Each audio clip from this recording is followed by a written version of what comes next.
you know, that's just listening right now, and it's just a beautiful thing to hear. We're told and we're projected so many opinions and perspectives of so much garbage and nonsense. And when we're able to sit down and just have, a family conversation one with another, we get to see that the majority of us are not the projection that's projected to us on mainstream out in the media, and with the attention so often. That's not who the majority of us are. So it's just a beautiful thing, and I'm in the background listening. Exactly. Zamari? I like what Jay said. Honestly, I really do, because that's I think that's most parents. We have those feelings of, are we enough? Are we doing enough? And then when we're not, or when we miss, like what he said, miss those games or miss those recitals, then we feel like we're just not, like that, missing that one thing. Even if it's just one, you could have gone to 10, but you missed that one. And that just makes you feel so bad inside. Like you're not that Superman. You're not that Superwoman. You've let your kids down because, like with him, he maybe he can't get out of bed that day, or maybe you're sick and you just can't go.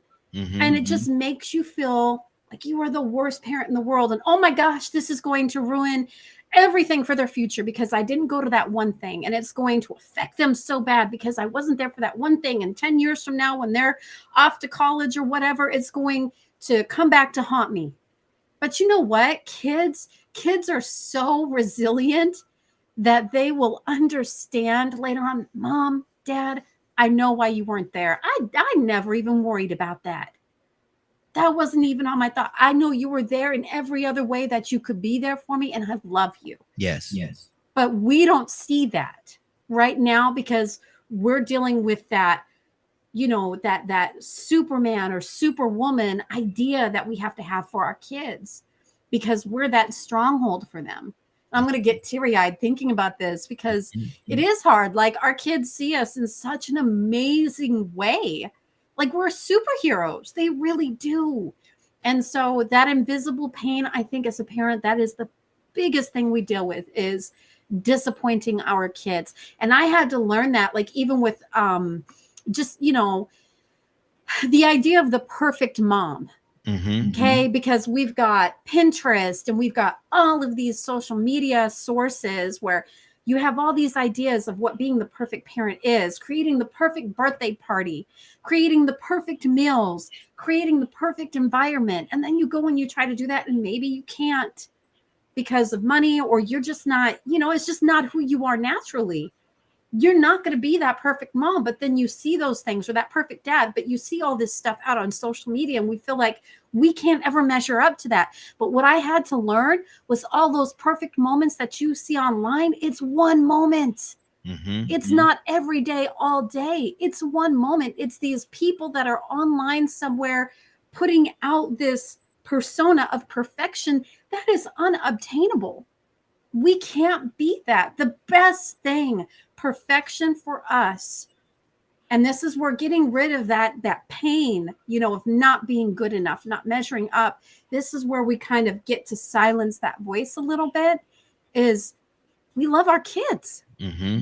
We're there for them in every way that matters. It doesn't matter how many gifts you buy them, how perfect the party is. If you got that big blow up slide for their birthday, if you took them to the best place for a birthday party, if you invited 30 of their school classmates, none of that matters.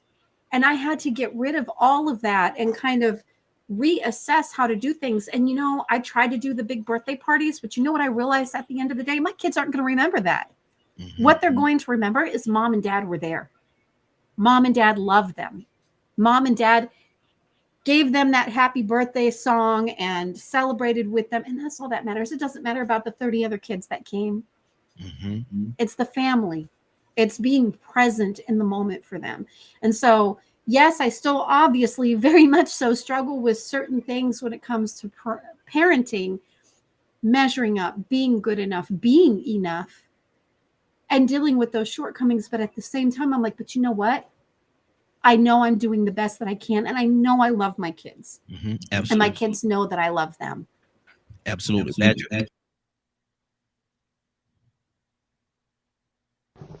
there's so much to all of this, but it's good conversation because these are a lot of things that are probably on people's minds that they don't talk about.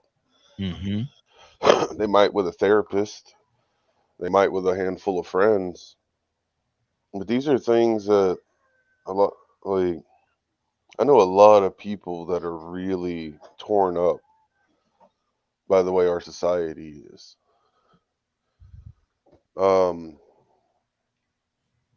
And fighting in their own way to try to make change or doing their best to make change. So it's, at least to me, there's a lot going on when asking what is our pain. It's good. Because it's not only adding in the fact of being a part of a family, be it being a father, a husband, a mother, a wife, an aunt, an uncle, a great aunt, uncle, grandma, grandpa, you know, there's a lot just in that alone that can cause us to have certain kinds of thoughts, be it good or invasive. Wow. Then you add in our community and then our society and the struggles and things that we see on the news, or have someone in our family member fall on hard times and realize how hard the system really is to work with. And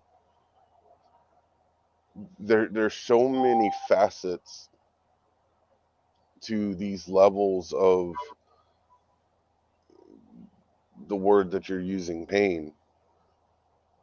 And I find it really enlightening to hear the different, to hear everybody's experience and their thought patterns and thought processes and stuff. But I'm also noticing a lot of us are very similar in the pains that are affecting us. Wow. That's good. And these different struggles and the things that are going on in our society that we know is messed up. And at times it feels like our hands are tied, and then we have to break it and keep on going. Absolutely. 508-924-3521, 508-924-3521. We're gonna stay on this just a few more minutes and we're gonna move on to something different. But before we do that, Joseph, good morning, sir. How are you doing this morning? Hey, good morning. Joseph, asking a question. Good morning. Good morning, sir. Yeah. Asking a question, man, and I want to hear from you. What is your invisible pain? My invisible pain? My invisible pain. Well, maybe past decisions that I made that I have to live with, I guess. Yeah. But I really can't say that they're pain, I guess. Maybe resentment. Okay.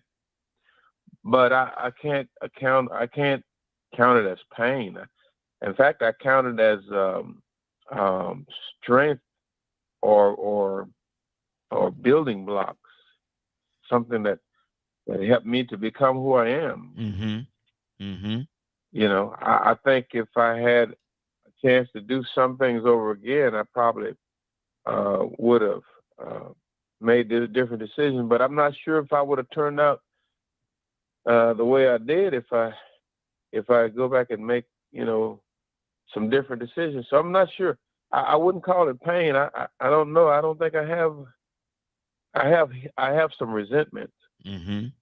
That's good. That's good. Make sense? It does. It does. Anybody else have anything else they want to say on this particular topic before we move on? Yeah, I go a little deeper with that, man, because like right about now, I feel like John Q.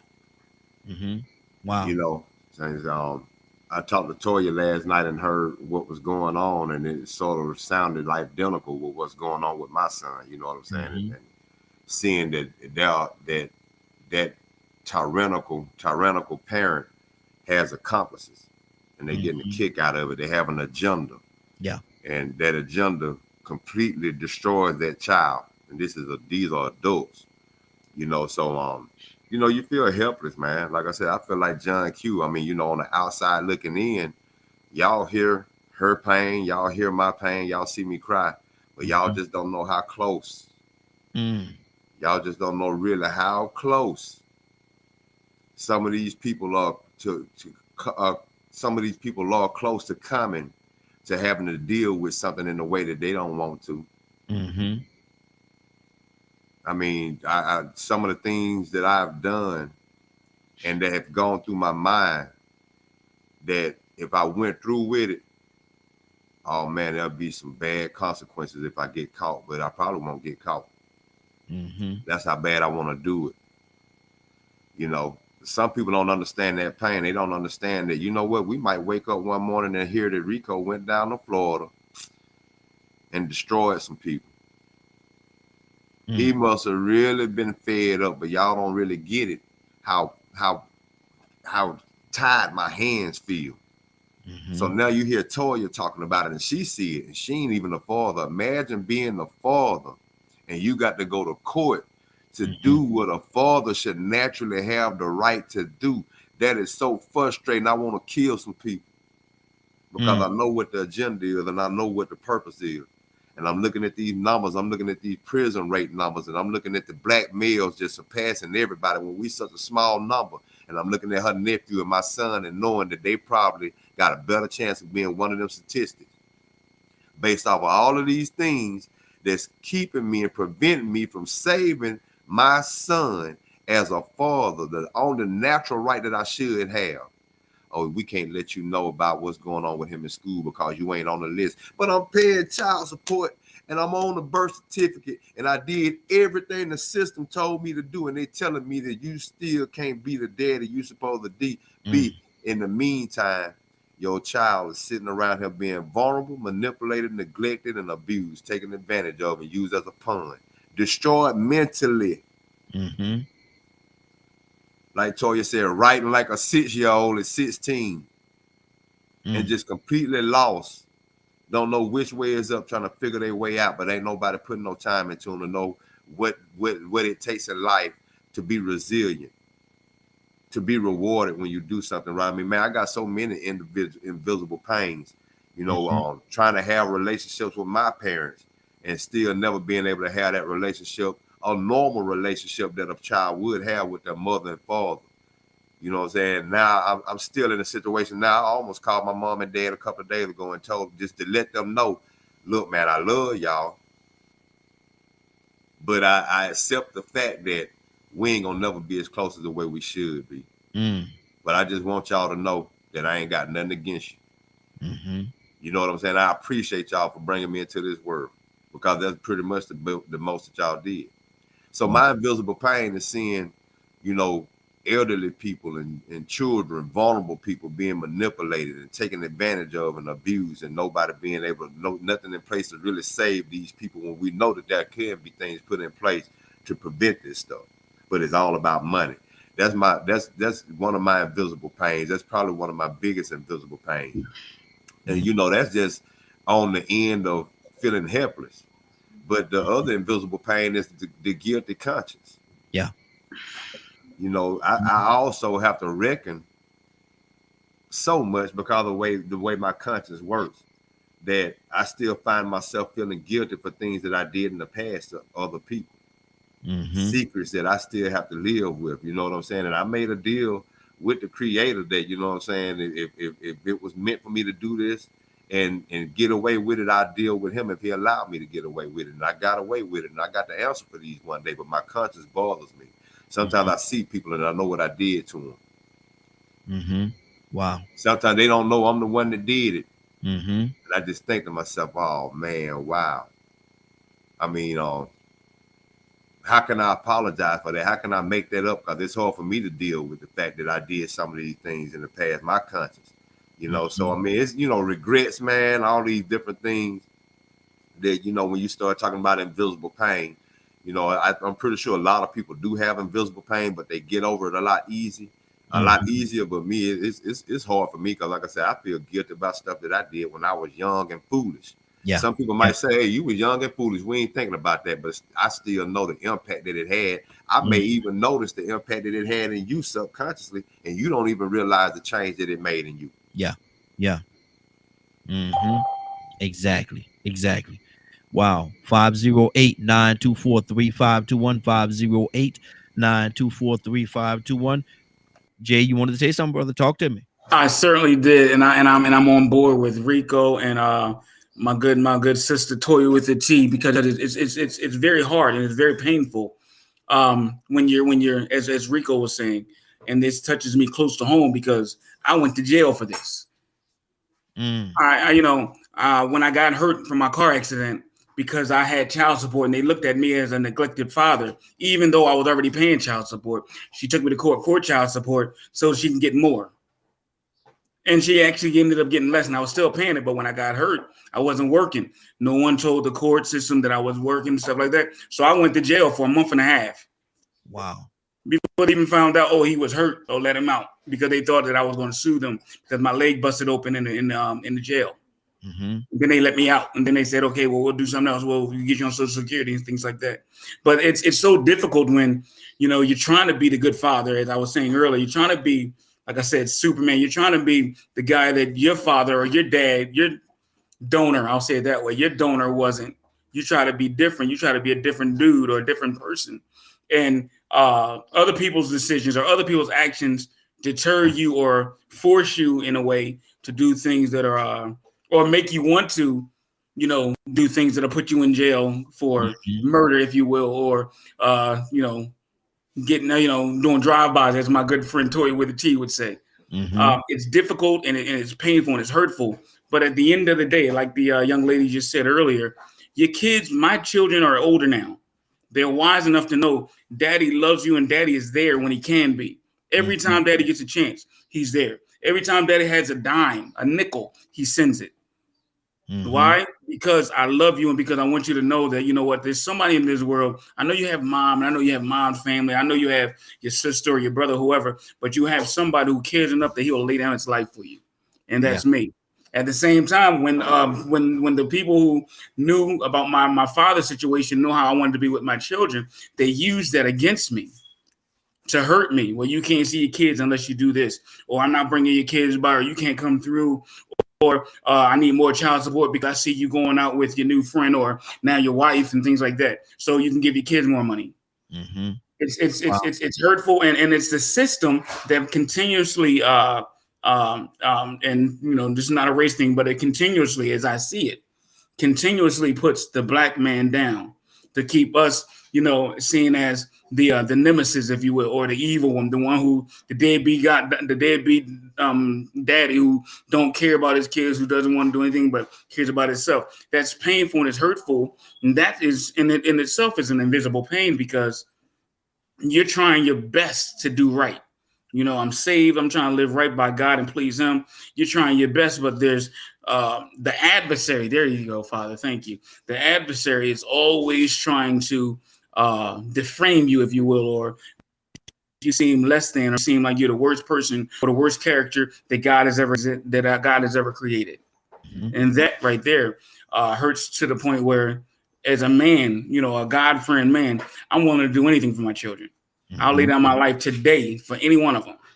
However, the parents or the mom who knows these things, the mother who knows these things, uses that to my detriment at times. That is my invisible pain. Wow. This thing is very deep, y'all. It's very deep, man. It's invisible pain, and we all walk around with them. We, like I said earlier, man, we all walk around with a certain level of invisible pains. Let me go back to the phone line. Shanavia, good morning, young lady. How you doing this morning? Good morning. I'm good. How y'all doing this morning? Hey, doing good, doing good. Sis, we're digging deep into your heart this morning, and I want to know, what are your invisible pains? Oh, okay. We doing therapy Tuesday today. All right. I like it. That's a good question. That's a really vulnerable question. Oh, let me think. There's so many. Because my invisible pains are like my deepest insecurities. So this is like, very transparent moment. The first one that comes to mind for me is probably like most people don't know how deep my abandonment issues go, and that is a daily struggle. I also like suffer to some degree from imposter syndrome. Like I just had my first like workshop. It was wonderful. It was great. And, you know, with all of these compliments that I got as to how beautiful it was and how healing that it was, I'm sitting back questioning, okay, are you telling me this because it really was? Are you telling me this? Like, was it really that good? Like I'm questioning my my ability. And when it comes to like the abandonment, that was so deep for me. Like, you know, thank God for the healing process and where I am right now. But I would literally like I would look for projects, you know, in people. Like I wanted to fix someone because I didn't know how to fix me. Wow. And if I couldn't fix me, if I could fix someone else, and somehow that would help me fix myself, and then I get to keep, you know, the pretty face and the shield because of what I do as a career and my position in my family, they don't get to see that Navy ain't always strong. I'm always in the position of, well, Navy will figure it out. Navy got it, but Navy don't always have it. And Navy feels very alone sometimes, more than what they think. So y'all got me telling all my little tea, but that's it. That's all I'm giving y'all right now. Good deal. Good deal. Let's go, Zamaria. I saw you nodding your head in approval. What's on your heart? I mean, the finding projects, you know how many times and how many people, even my oldest daughter, as a matter of fact, will do this. She will find projects. She will find someone else to fix. I do it. I'll try to find someone else to fix. And Rico too. He's like, yeah, me too.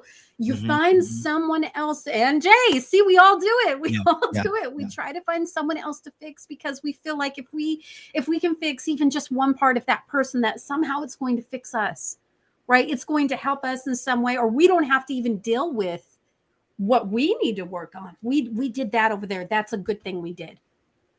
And it's, man, I don't know why we do it, you know?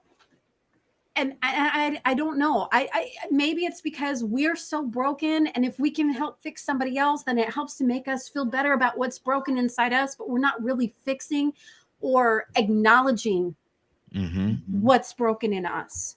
We just want to make sure nobody else is broken. Oh, I can put that back together. I got the right remedy to fix that, but I don't have what's right to fix me because I don't know how to fix me.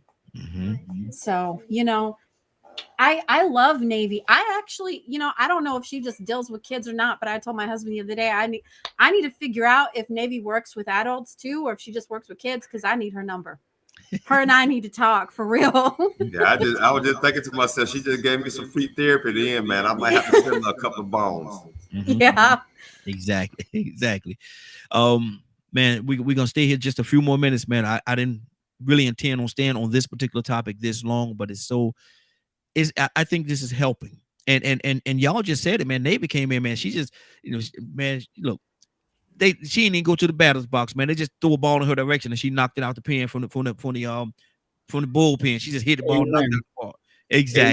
Exactly. They didn't go up to the batter's box at all. But let me go to Joseph. Joseph, what's on your heart, brother? Joseph, you there? Joseph might have stepped away for a second. Jay, talk to me. Yeah, again, this is all powerful stuff. And just like everyone else, I'm getting therapy today too, because again, just thinking about the things that has happened to me or that goes on in my life on a daily when it comes to my children, most importantly. My wife, my queen, is always here. Anything she needs, I'm gonna do my best to make sure. But when you can't get to your son who has your face, who looks like you, talks like you, acts like you, when you can't get to him and he's yelling and he's crying out for you, but you can't get there because there's a blockage in the way, whether that blockage be my pain, whether it be well, that's my pain too, his mother keeping it 100, or his family on his mother's side that lives in another state. They waited, and I was just sharing this with my wife after I got off, because this is a hot topic for me. They waited till after I got hurt to move out of state. So then, even though I'm dad and my children know me as dad, where you at, Dad? I'm graduating today. Where you at, Dad? My prime. Where you at, Dad? I'm playing basketball. I want to see you. I want you to see me play. But you live 5 hours away. And when it rains or when it snows, Dad is in so much pain where he can't stand up straight. But on the days that I can get there, they know. And that's why I do things like the Zoom calling. I talk to my children. They see me at least once a week, at least once or twice a week, all of them. And I have 7 children. But, like I said, there's blockage or there's barriers in the way. There's obstacles. Thank you, Father, that, I have to overcome. And one thing that I quote this scripture so much all the time when I'm in pain, when I'm going through a difficulty or whatever, his grace is truly sufficient for me. He's going to work it out. And where I'm weak, he's strong. So when I'm feeling weak, when I'm feeling hurt because I can't get there, his strength his strength makes me stronger because I can do the Zoom call. I can watch my daughter on our recitals that lives in Delaware. I can watch her when she has her ballet recitals because I can't get there late at night. It's cold, and when it gets cold, my bones are not conducive to me moving around. So again, his grace is sufficient for me. It's a struggle, but at the same token, I'm confident and I know that everything is going to be all right, because my children, as they get older, they start to understand. And when we talk now, all my kids, I never lie to any of them. I tell them, listen, I wasn't there for this reason. I hurt myself because Daddy messed up. Be wiser than Daddy and don't do the same things I did. Wow. But that's my struggle. Good deal. Good deal. Captain, good morning, sir. How you doing this morning? Good morning to you, Raheem, and to everyone in my family of the Morning Club. Yes, sir. Yes, sir. I'm asking a question. We're going to move on to another topic, but I want to get your take on this one right here, brother. What are your invisible pains? Well, Brother Raheem, to be honest with you, I would like to keep that secret and buried. Okay. There's just some things that I think when it comes to me, I have to keep secret and definitely not going to share on this airway. I appreciate everyone who shared their invisible pain. I tip my hat off to you. And I pray to God that it would not become a pain no more, and it would not be a liability family no more, that it would become an asset. I want to say this too. I heard Sister T. In the Holy Quran, it says, Allah never lay upon a soul a burden that it has not the ability to bear. We all get to that stage of frustration with ourselves, with our family, and of course with humanity. We're getting ready tomorrow, go into Ramadan. Over 1 billion Muslims will be practicing this for the next 30 days. I'm excited because I'm crawling into Ramadan.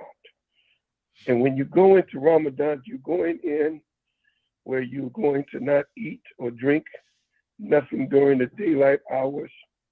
And in that 30 days, you read the Holy Quran completely through, and you pray for 30 days.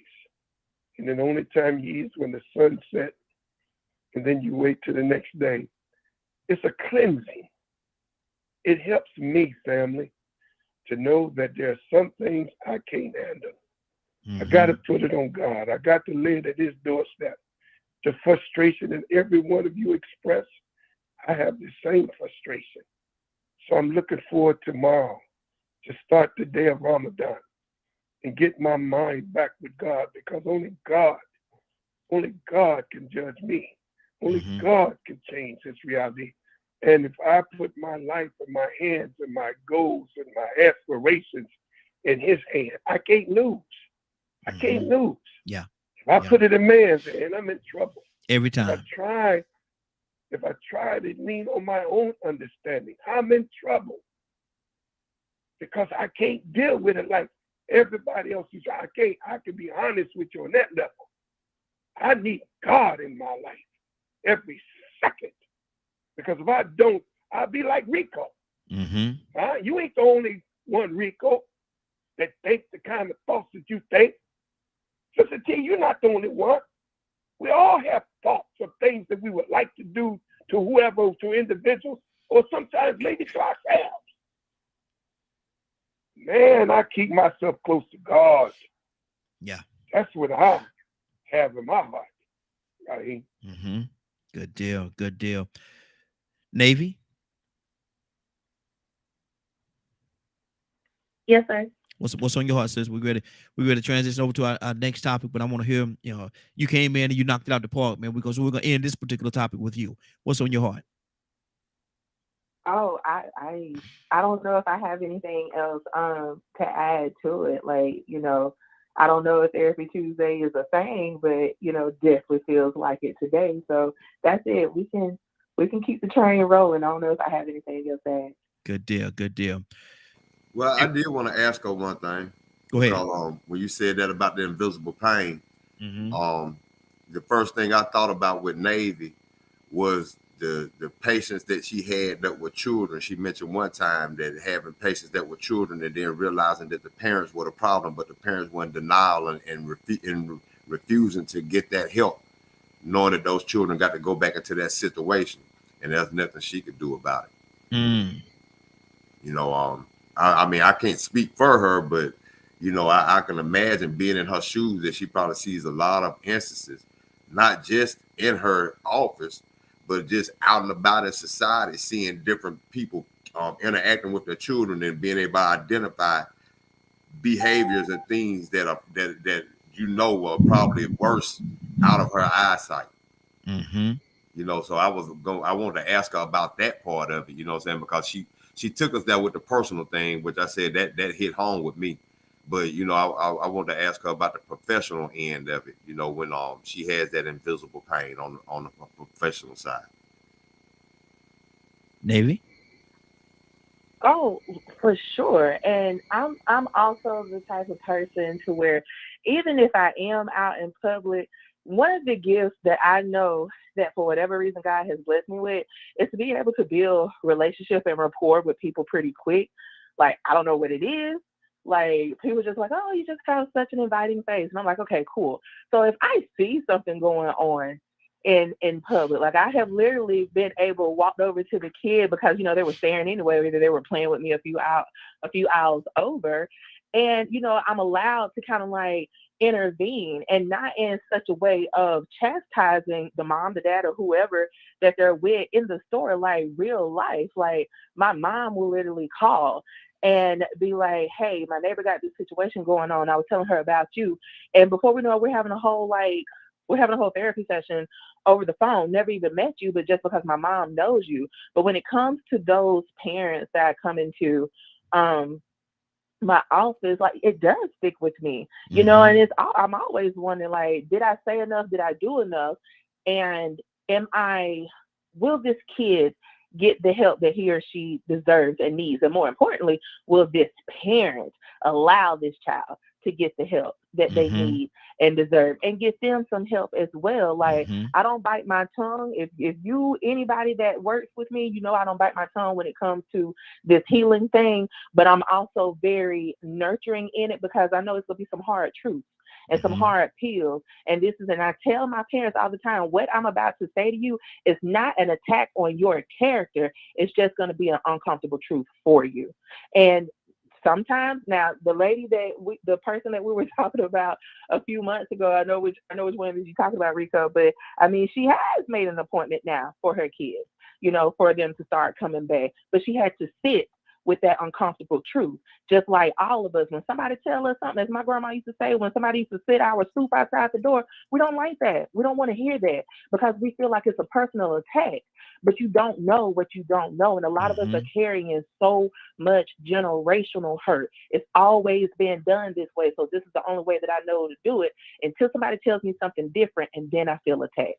And I got to sit with that for a minute, and I got to move my ego out of the way, because until I do that, I'm going to bleed not only on myself, but on my children and any and every offspring that comes after that. So yeah, I'm always pondering that. Wow. Do you you work across the board, not just with kids, you work with adults as well, right? I work with everyone from ages 6 on up to 106 and everything in between, with the exception of I'm not specialized yet to deal with the spectrum community, the autism spectrum community. I usually have to refer out for that, but I deal with everybody else though for the most part. Okay. Zamari says she wanted your number, so if it's okay, I'm gonna pass your number on to her. Okay. Yes, sir. That's fine. Okay. Zamari.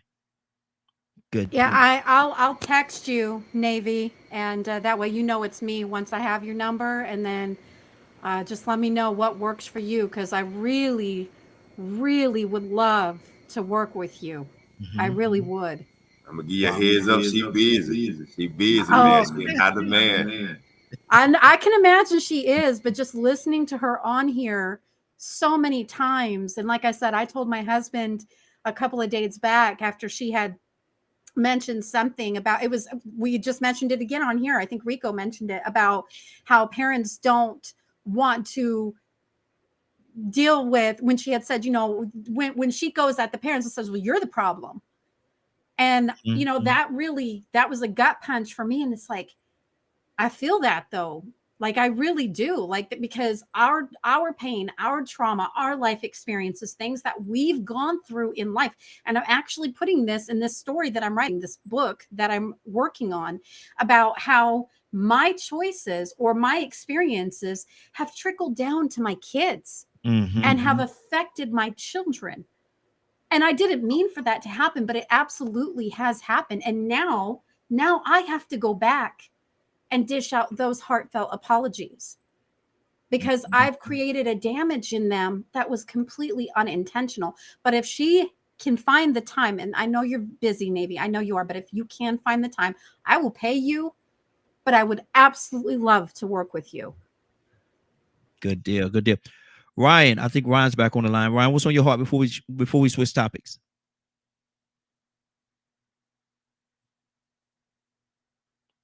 Ryan, you there? I don't even see him on the screen here. No. He was on the phone lines. Oh. Ryan, are you there? He might have stepped away for a second. But I gotta play. Hey, Rico, where you at, brother? All right, there. I'm about to do something real nice for you, man. Go ahead and do your thing, man. Get the groove on. I'm about to do something real nice for you, bro. I got you. Look, knowing how you love this particular commercial, I'm gonna tell everybody, I'm gonna preface it by saying this right here. If in 3 days to be exact, if you're in and around the Atlanta, Georgia area, you need to make your way to this flashback party, 70s, 80s, and 90s music. It's actually a fundraiser, but we'll talk about that part later on. But if you're in this area and you want to come out and have a great time, you deserve it. You work hard all the time. Let's come out. Let's have a good time. Let's party together. This is our 70s, 80s, and 90s flashback. I would say it like I did in the commercial, but I ain't going to do it because that joke over there, Rico listening. But here you go, y'all. Check this out, and we'll be back with a totally different topic. 70s, 80s, and 90s flashback jam. Do you know how to party? Do you still have your boogie shoes? Sine Event Hall, 2308 Henry Cloud Boulevard, Snellville, Georgia. Get your tickets today.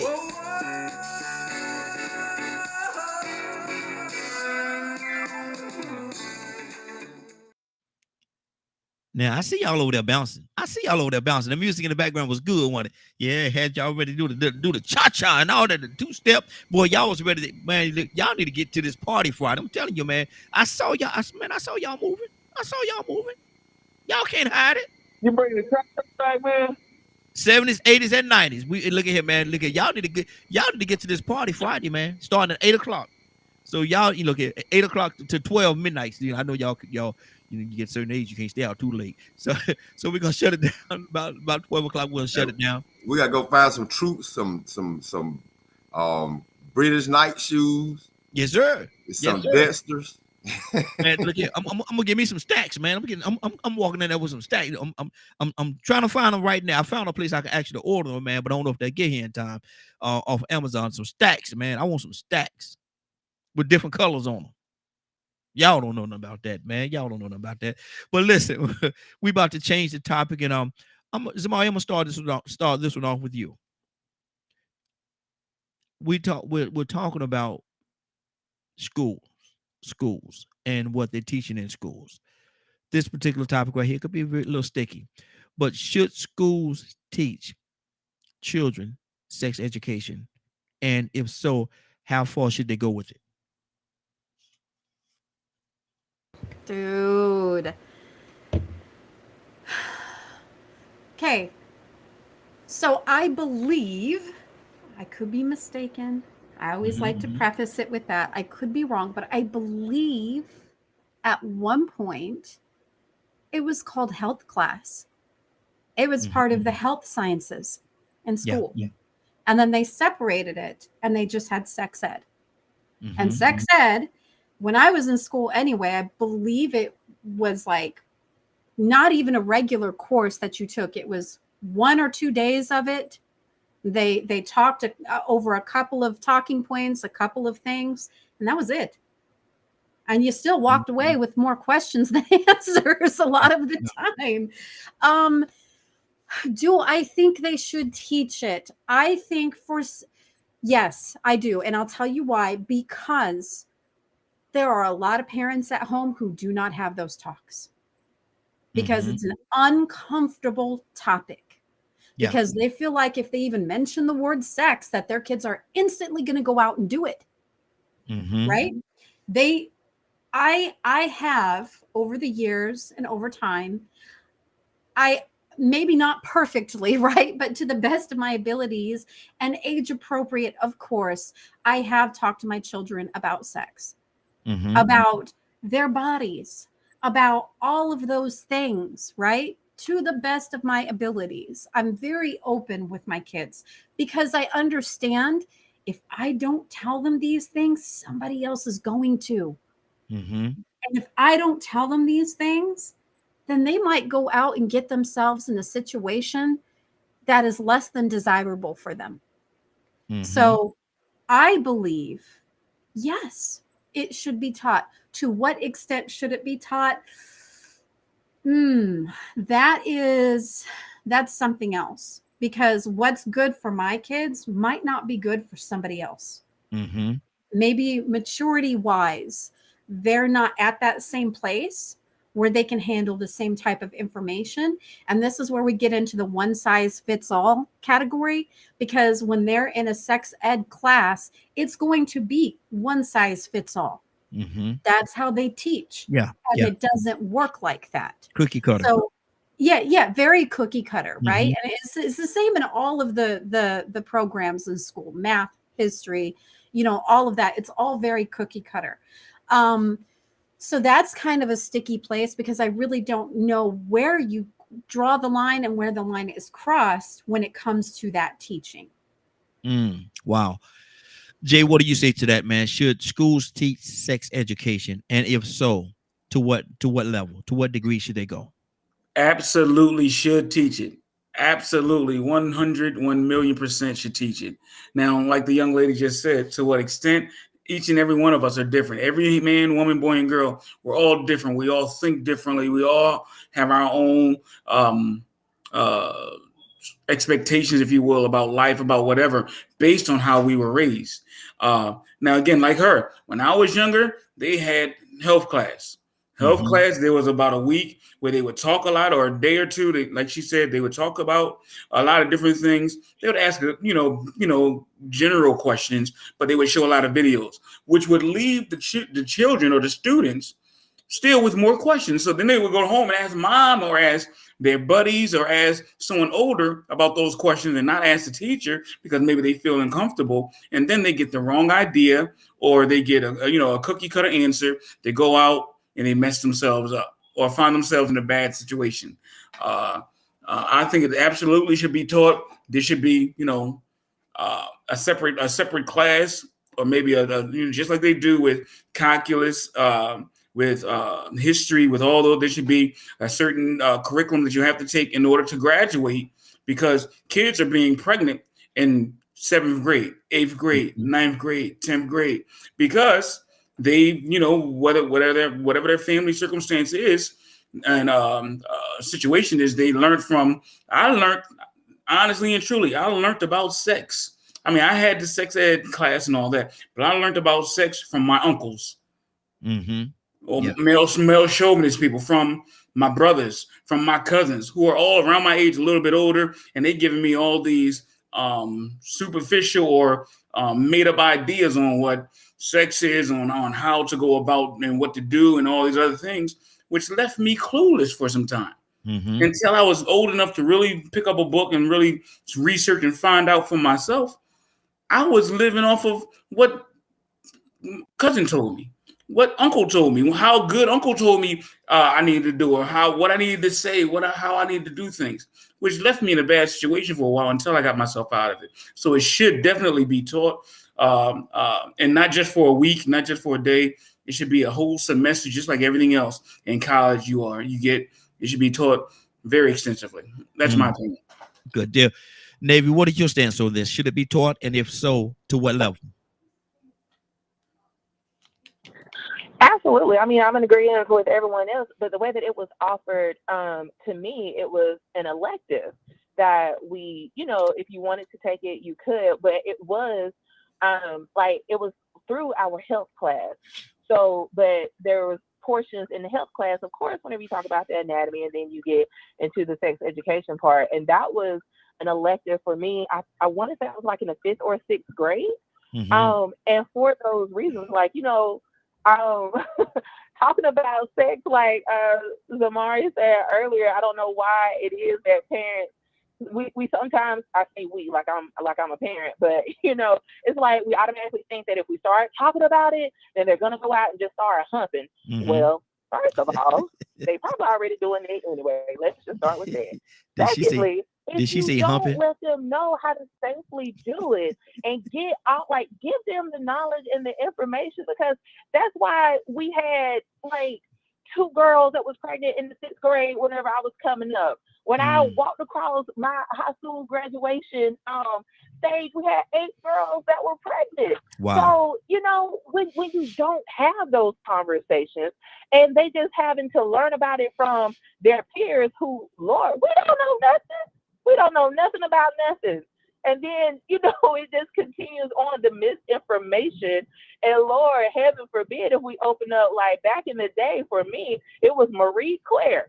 That was the magazine that you went and got all your tips from, and still didn't know I didn't know what half that stuff was. But again, this ain't about me, but yes, it needs to be offered at least as an elective. Wow. Toya, what do you say to that? Should it be taught? And if so, to what level? Well, absolutely. I think it should be taught. I think the levels should go just like the levels of education. You teach trigonometry to a 5-year-old? No. Okay, then. Still need to be the same. Why we just can't start with the basics? A boy and a girl. This is your body part. This is their body part. When the age goes on, this is what you should start experiencing. Puberty. You may experience this. You may experience that. Boys might need to be in one class. Girls might need to be in another class. This is what you're going to start experiencing between 12 and 14. Cycle, And then when you talk about the boys, you might experience a little tingles in your Peter Whacker. And this is what it means. This is how you do it. And sometimes the girl's going to have a cycle, and what they do, and they can get pregnant. How to get pregnant. Well, we carry that up in 10th grade. Right now, we're in 6th grade. We're just going to talk about the basics of the body. Like Mm-hmm. do it like everything else. Do we teach second graders chemistry? Do we teach them biology? No, we teach it in steps and in phases, and bodies go in steps and in phases too. So why don't we just have those conversations? You know what I'm saying? Now, I think some conversations are not meant for school. Mm-hmm. Some conversations are meant just to teach you the educational portion of it. And then some of us at home need to be educating our kids on certain things. Like for me, I talk with all my nieces and nephews about sex. Don't have it. And I need you to research with a Coke bottle and a hanger do. And all of them was over 20. All of them was over 21 years of age before they started having kids. I'm just playing. But no, I'm for real. Like we had conversations about boys, girls getting married, not having sex. Do you see what your mama and daddy went through without having a father there? Do you see the struggle? Like I had the conversations of where they are, you know what I'm saying, in our family, right? Not the non-realistic ones that we don't see. I help them to look at, you see what your mama is with no daddy? Do you see how you feel with having multiple fathers?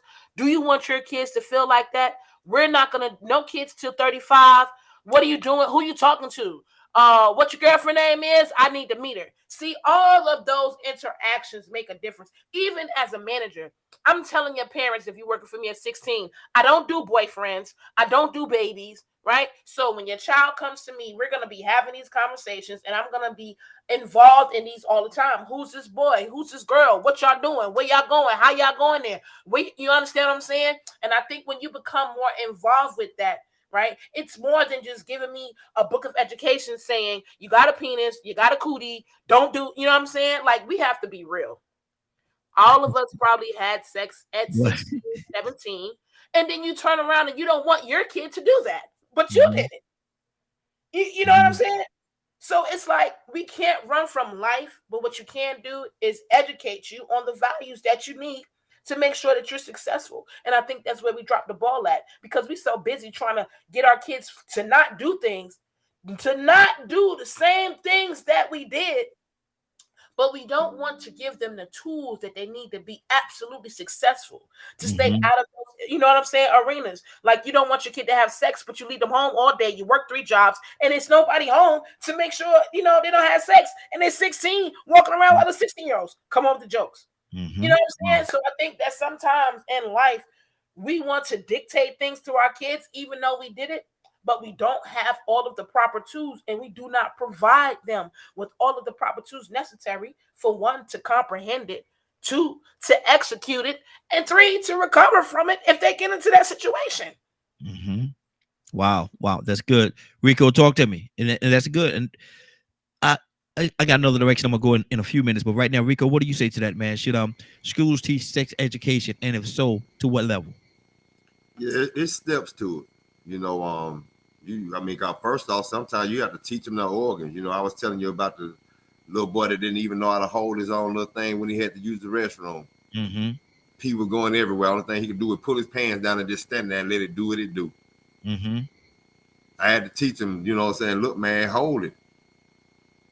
It's yours. But I realized then that his mama didn't have it in him. Yeah. In her to teach him that. You know what I'm saying?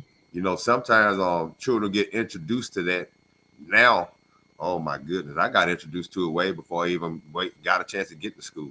Yep, exactly. Me too.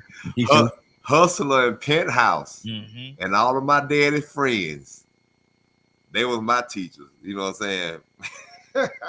Well, you know what I'm saying? I walked in on mom and dad, and when I first started sleeping in the bed on my own, I was used to sleeping in the bed with them. You know what I'm saying?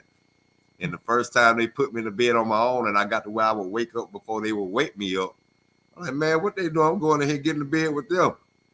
And I saw something real strange, but I didn't like what I seen. But get out my mama! Get out my mama! What you doing? They laughed at me, but after a while I realized that they were having fun. They liked it. I was like, oh, that what they do when they have fun? I ain't never seen that game before. Why in these magazines these women keep pointing to these certain places? That might be something I need to touch on. figuring it out. Yeah. And your friends. But see, sometimes, like if you get in school in a good structured setting, somebody could put you in place because you might already be aware a little bit. So they could tell you this is the name for it.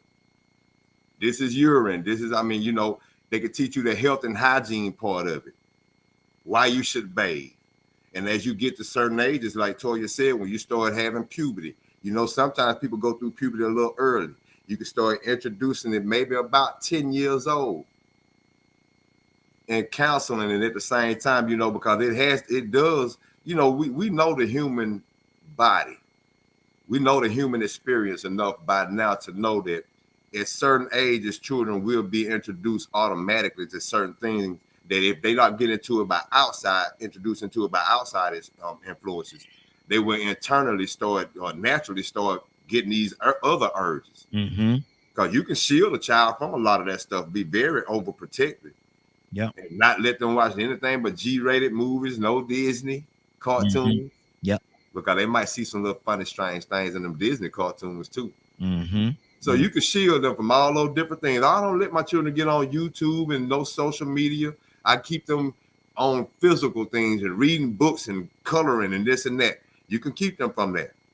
But sooner or later, they're going to meet other people that's going to say things to them like I did to my cousin. You know, I introduced my older cousin. I had to teach him what the deal was. And I can remember, ooh, you going to get in trouble. You ain't supposed to be saying that. I'm like, man, you ain't did this yet. You ain't did that yet. I was putting him on game. I was like in the 4th grade, 3rd grade. Wow. Putting him on game, and he wasn't ready for it. And he actually had problems with women later on in life. But that was still because of the fact that he didn't have a man or anybody to let him know of the things that he was going to experience over life. You know, sometimes boys find out the wrong way about things. Sometimes girls find out the wrong way. They get introduced to it from the wrong people. It's toxic. It's dysfunctional. And so, you know, I think schools can fill in those gaps if the curriculum is correct. Yeah. I don't think you should be introducing sexuality. I don't think you should be talking about no trans and drag and this and that, but at least let people know what the function of the sex organs do and leave it at that. Good deal. This produces sperm, produces the eggs. This is the uterus, all the reproductive. Introduce all that, and people will soon use logic to understand what the purpose of those organs are, because they ain't meant to not do those things. They're unique and special. So the school, that's what education is for. Teach what those organs are made for, the logical part of it, and the rest of it should fall in place. Good deal. We're gonna keep this thing flowing. Cap, you up next. Cap, what's on your heart? Should schools teach sex education? And if so, if your answer is yes, to what level? No, I gotta disagree with everybody on this panel about should a school teach sex education. I'm very cautious, and only because maybe in the nation I didn't send my children to a public school. My children went to the University of Islam. We separate the boys and the girls. They taught separately. The girls come at a certain time of the day and the boys come at a certain time of the day. I think sex education is something that should start with the parents at home, who can teach better your children than you. If you go to the public school and allow the public school to teach your children sex from their modern day perverted minds today, the sex education today is not the sex education 50 years ago or 25 years ago when I was in school. Sex education was not taught the way that everybody was taught from health. It was taught from biology. It makes sense. Show people the anatomy of the human body. That's biology. If you talk about health, that's the way we taught it. We didn't get into all that, what you use it for and how you put it in all that. We didn't. That's when I grew up in school. I mean, but today, I mean, it's not the same. Y'all know it's not the same. You allow some curriculum to teach your children now about transgender, and they add that too. And I mean, come on, man, teach your own babies. You can't trust your children in the hands of people who have a perverted mind or perverted curriculum. No. I'm better to teach my son sex education. My wife is better to teach their children sex education. Mm-hmm. When I grew up, I had a wet dream. I didn't know what it was. I'm coming into puberty. All I knew is that my pants were stuck to my leg. Mm-hmm. I was scared. I ran in the room, told my mom I didn't know what was happening. She said, "Go see your daddy." Well, she knew I didn't know what was going on. I went over to my father. He laughed. He said, son, you ain't shooting blanks no more. I didn't know what he meant. Yeah. You shoot live rounds. Let me tell you what this is all about. Mm-hmm. You see? Mm-hmm. Pops, and today y'all gonna talk about school. Man, school ain't got nothing on social media. 11-year-old, the 10-year-old, he can pull up porn. Not the kind of porn, Rico, where you got your hustler book up underneath the bed. Not those kind. That's old school. Mm-hmm. I'm talking about live. Yeah. And these kids are pulling this porn up and they looking at sex from a perverted view. They looking at all. They go on that line, man. They can see everything you can think. 666 different ways. Every sick thing. And that's what these kids. So you talking about going to school and learning sex education. Man, that's lightweight. They already know sex education. Yeah. They already know it. Wow. They get it on social media. So today, my attitude, no, teach your own children. You are better teaching your children about sex than some teacher, some curriculum that adding something in that disagrees with you. What about telling the kids to be celibate? Where God at in the picture? What about you don't have sex until you get married? How come that's not pushed today? Christians, Muslims. Oh, that ain't in the school? Oh, you can't have religion in the school. Well, what school do I want to send my children where God is not involved? I ain't sending my children to no school where God, in the Islamic world, God is the head of the teaching. He is the head of knowledge. Why? Because if you teach your children moral confidence, if you teach them a moral way, they may stray. But at least in their mind, they're taught right. They're taught it's not right to have it until you give it. Now they're going to sneak and do it. Every child going to do it. But what's wrong putting it in their head morally? That's where we stand. We need a moral curriculum, not the kind of curriculum that you see today. These sick psychologists, the doctor is sick as his patient. Wow. He just as sick as his patient. Mm-hmm. Psychology. What kind of psychology? A sick psychiatrist, he's just as sick as his patient. Mm-hmm. No, this world today, you your best teacher. Parents, you teach your own children today. You go ahead and put them in the head of somebody else you want to, and watch how they come back home to you. Mm-hmm. Watch how they come back home to you. Do your job. Don't fail in your responsibility, teacher. Mother is the first teacher of life. The mother in the home, she is the first teacher. Nobody can teach better than mama. Mm-hmm. Nobody can teach better. And if they got a single parent, like Rico said, yeah, uncle, he got to step up to the, come here, young man. If a man don't even know how to hold his thing, he don't know how to clean himself. He don't know how to wipe his own behind. In the nation, we're training the man how to wipe your behind. Mm-hmm. You say, well, I don't even know how. Shoot. Ask some of these grown ass men that got to pull their pants down, look like tobacco road. Huh? Don't even know how to clean your own self. These are things that you have to teach separate, not with women in the same room. You don't teach sex education and the men look at the girl is giggling. You don't do that. Mm-hmm. You keep the two species separate because there's an attraction there, a natural attraction. And we got to know the nature. So you don't have to teach sex. They just turn on a nature movie and watch the lions and elephants and all that. Watch them. Watch the dog. You see a dog. Do you see sex education when you see them two dogs stuck together? I used to thought they were stuck together because the hair stuck them together. I didn't know why they were stuck together. But we know now, nature. Good deal. Good deal. So we don't have to teach. I'm sorry. That's what's on my mind right now. Good deal. Good deal. Joseph? Wow, man. That captain laid down a whole lot of good information, man. And Toya as well, man. I like her her position, man, she talked about the various stages and ages. You know, we can't teach a third grader or first grader algebra, so we have to do it in stages. I like that. And then I like also she was talking about the family. You know, how do we make the family, and would that child want to grow up and have a family exactly like the family that that child is in?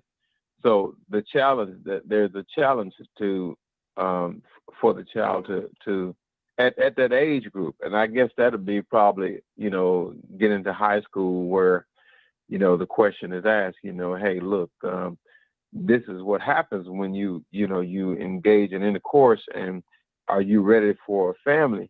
And if so, are you going to repeat what you came out of if you're in a single parent environment, you know, or would you like for your child to come up in a better life? So I like what Toya with a T said about that. She was inside my thought pattern. And but you know, Cap hit the nail on the head too, because in this country, unfortunately, everything is politicized, and in some cases weaponized, because you know you have one group that want to remain the dominant group, and so they want to control the curriculum, control the education, but a lot of people or a lot of children are not being developed properly, or not given that information early on. And so we have this inequality that's going on in our society, but I think it's by design, you know, because we could fix it, we could tweak it, you know. And then and somebody said something else, man. There are some classes that girls need to take separate from boys, you know, just like Cap said, you know how we boys be at an early age, man. We'd be laughing at everything, and make the girls feel uncomfortable, and they feel like, you know, that is irrelevant information, but it is relevant information. And I think when we separate the genders like that, you know, we can have those conversations. But I'm again with Cap, man, some of the stuff they teaching, man, about, you know, same-sex, you know, relationships and things like that. I'm not sure if the I'm not sure about how that is being approached. Okay, and I'm not sure if there's some force that's trying to normalize it, and if so, then who's gonna go off and fight the wars for the country if we don't have balanced people to do it?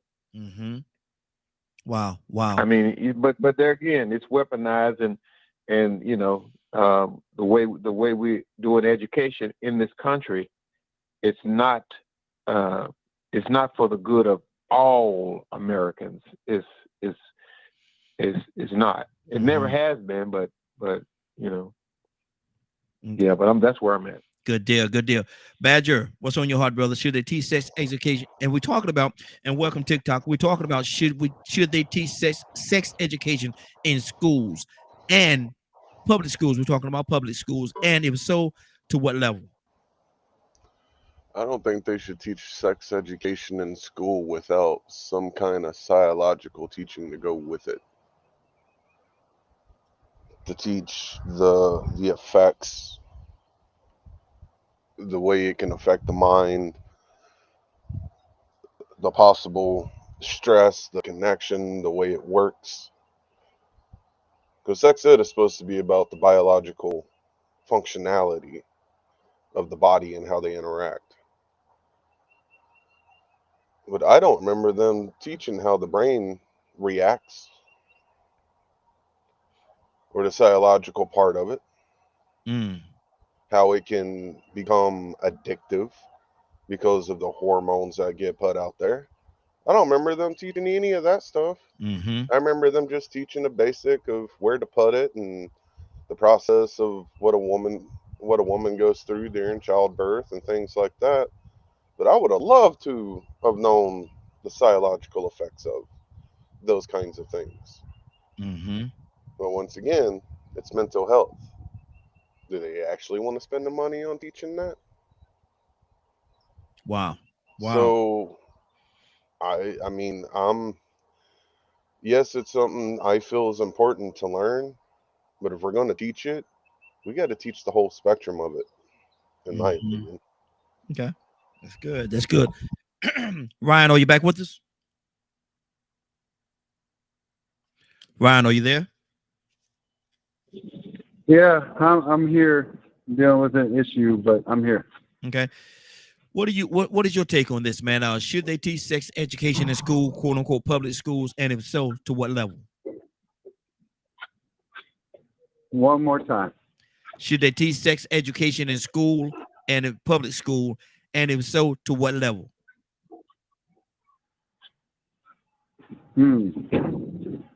So I have a teacher, or an ex-teacher that works here for me. He used to teach in Detroit Public Schools. And I don't know if I'm going the right way with this, because for some reason I couldn't hear the first part of what you said. But I'm gonna roll with it. Okay, let me say it again. I want to make sure you're clear, brother. Want to make sure you're clear. Should they teach sex education in school, and if so, to what? That's what I missed. Yeah. Okay. I think that sexual education is a no, but health class, yes. You don't, like, if you're involved in reading news articles and things like I am, digging deeper than the surface, you'll notice that the things that they're teaching in school under the guise of sexual education has nothing to do with the sexual education that we received as youngins. They're teaching kids about masturbation. They're teaching kids self-pleasure. They're teaching kids, sexual acts. We'll keep it clean. And then they're pushing that agenda, that trans ABCDEFG narrative. So I think they've taken it from a sexual education and turned it into agenda education. They changed it into subliminal messaging education. And I don't think that it should be allowed in schools. And if they're going to continue, us as parents should be allowed to say no and not catch the repercussions that I'm starting to see parents get when they do say no. They should be telling us. They should be sending home letterheads. There was a big thing with COVID where if you sent your kids to school, the teachers had a letter, and I've seen it with my own two eyes, where it said, hey, if you're afraid of this, we can give you this shot. You just don't have to tell your parents. Wow. Like, what? What planet is this? You know what I mean? So, yeah, that's where I'm at with that. We need, as parents, we need to be attending these school board meetings and basically voicing what our opinions are and holding these people accountable, because they get away with too much for far too long. Wow. That's good. Leonard, good morning, sir. How are you doing this morning? Good morning, Raheem, and the Morning Glow family. I gotta hear your heart on this, brother. What do you say about this, man? Because you was in education for a while as well. So, should they teach sex education in school and in public school, and if so, to what level? They should teach biology and reproductive science. That's what they should teach. Period. Nothing more, nothing less. And every decent parent needs to be against the agenda that they're pushing on children. Wow. You don't teach pleasure to children. That needs to go away. And also there are things that are done in my county which sort of speaks to that, while they'll send letters out. So if you do not want your child to participate in that particular part of the class, then they don't have to, and you can take them out. But they used to make you very aware of when it's being taught and whether or not you want to take your kids out at that time. Because trust me, this hasn't It's not the big deal that people want it to be. It's necessary for reproduction. That's how you teach it. Like my mother said, you know, I'm gonna teach you what's right. You learn wrong on your own, but I'm gonna teach you what's right. Now you said that you categorize them a little differently. What's the two different categories that you said they should teach this in comparison to what now? If you teach it from a biological perspective, it is reproductive science, and you just don't teach it about human beings. You relate it and you teach it as a science of all reproduction on all living creatures, just like you would teach it about how plants reproduce. Okay, that's good. That's good. But let me ask you this question, and I'm the question asker, and a lot of y'all know where my heart is on this. But if you're teaching it in that way, is that or could certain communities take it that you're leaving them out, like LGBTQ, or you know, I don't want to be disrespectful to their title, but can they take it that you're eliminating them from the whole equation? And how do you feel about that? They can take it and jump off a bridge, as far as I'm concerned. I knew it. I mean, I don't. Man, come on, really? I knew where you was gonna go. Yeah. Who here ain't done it before? It ain't that complicated, unless you make it complicated. You need to learn how to protect yourself and those types of things. But all that preference and all that other crap needs to be taught somewhere else. You know, you need to teach kids about people touching their bodies. See, this is taught much earlier, before you get to like middle school. Because when you start dealing with people outside of your home, you know, that's why they really want that child to be potty trained and everything when they come to school. Yeah. Because you don't want this perception or things to be happening to them that they don't understand. And you know, it's not something, I think I've seen a note, but you can't just say, you know, let's teach them what don't feel comfortable. No. You tell them what should not happen. Not about how they feel about it. You teach them what should not happen. That's good. Because there is an agenda by sick individuals to sexualize your children, and you better come to understand it, and you better fight against it. I don't care who gay, and that's not my. But as far as I'm concerned, be as gay as you want, but you don't teach it to children. That's good. That's good. Cassandra, good morning. How you doing this morning? Good morning. Cassandra, I gotta hear your heart on this. Should sex education be taught in school, quote unquote, public schools, and if so, to what level? Yeah, I think that it should be taught. I'm with Toya as far as how it should be taught, depending on the age of the child, because because there are parents that will never talk about it at home. Yeah. So this is why we have children not understanding their bodies, not understanding, you know, what's going on, what's normal, what's abnormal. They have no idea, and unless they're taught, they're not going to know. So I think that the schools can start, and I'm with Leonard on a lot of that part as well. It should be a limited talk that you do. And then the parent, you need to send, when I was in school, they actually sent a letter home when they were preparing to teach on reproduction. They sent a letter home to the parent saying, hey, next week we're going to be covering, you know, you have the right to tell us if you want your child to attend this class or not. So our parents had options as to whether they wanted us to hear it or not. So it's a whole new thing now.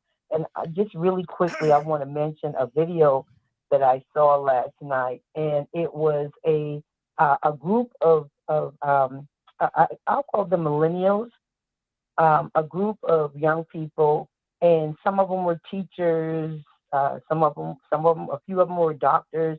They were in different professions, white, black, all different races, gay, straight, and there was a young man. He looked like he was about 23, 24. That was gay. He was, you know, he had the red lipstick on and, you know, the makeup. and he said that he was a first-year teacher, and the first day he had 25 students in his class, and the next day, I think 6 of the parents had pulled their children out of the class, and he said without even hearing from him, well, those parents had the right that if they want to take their children out of that class, to pull their children out of that class.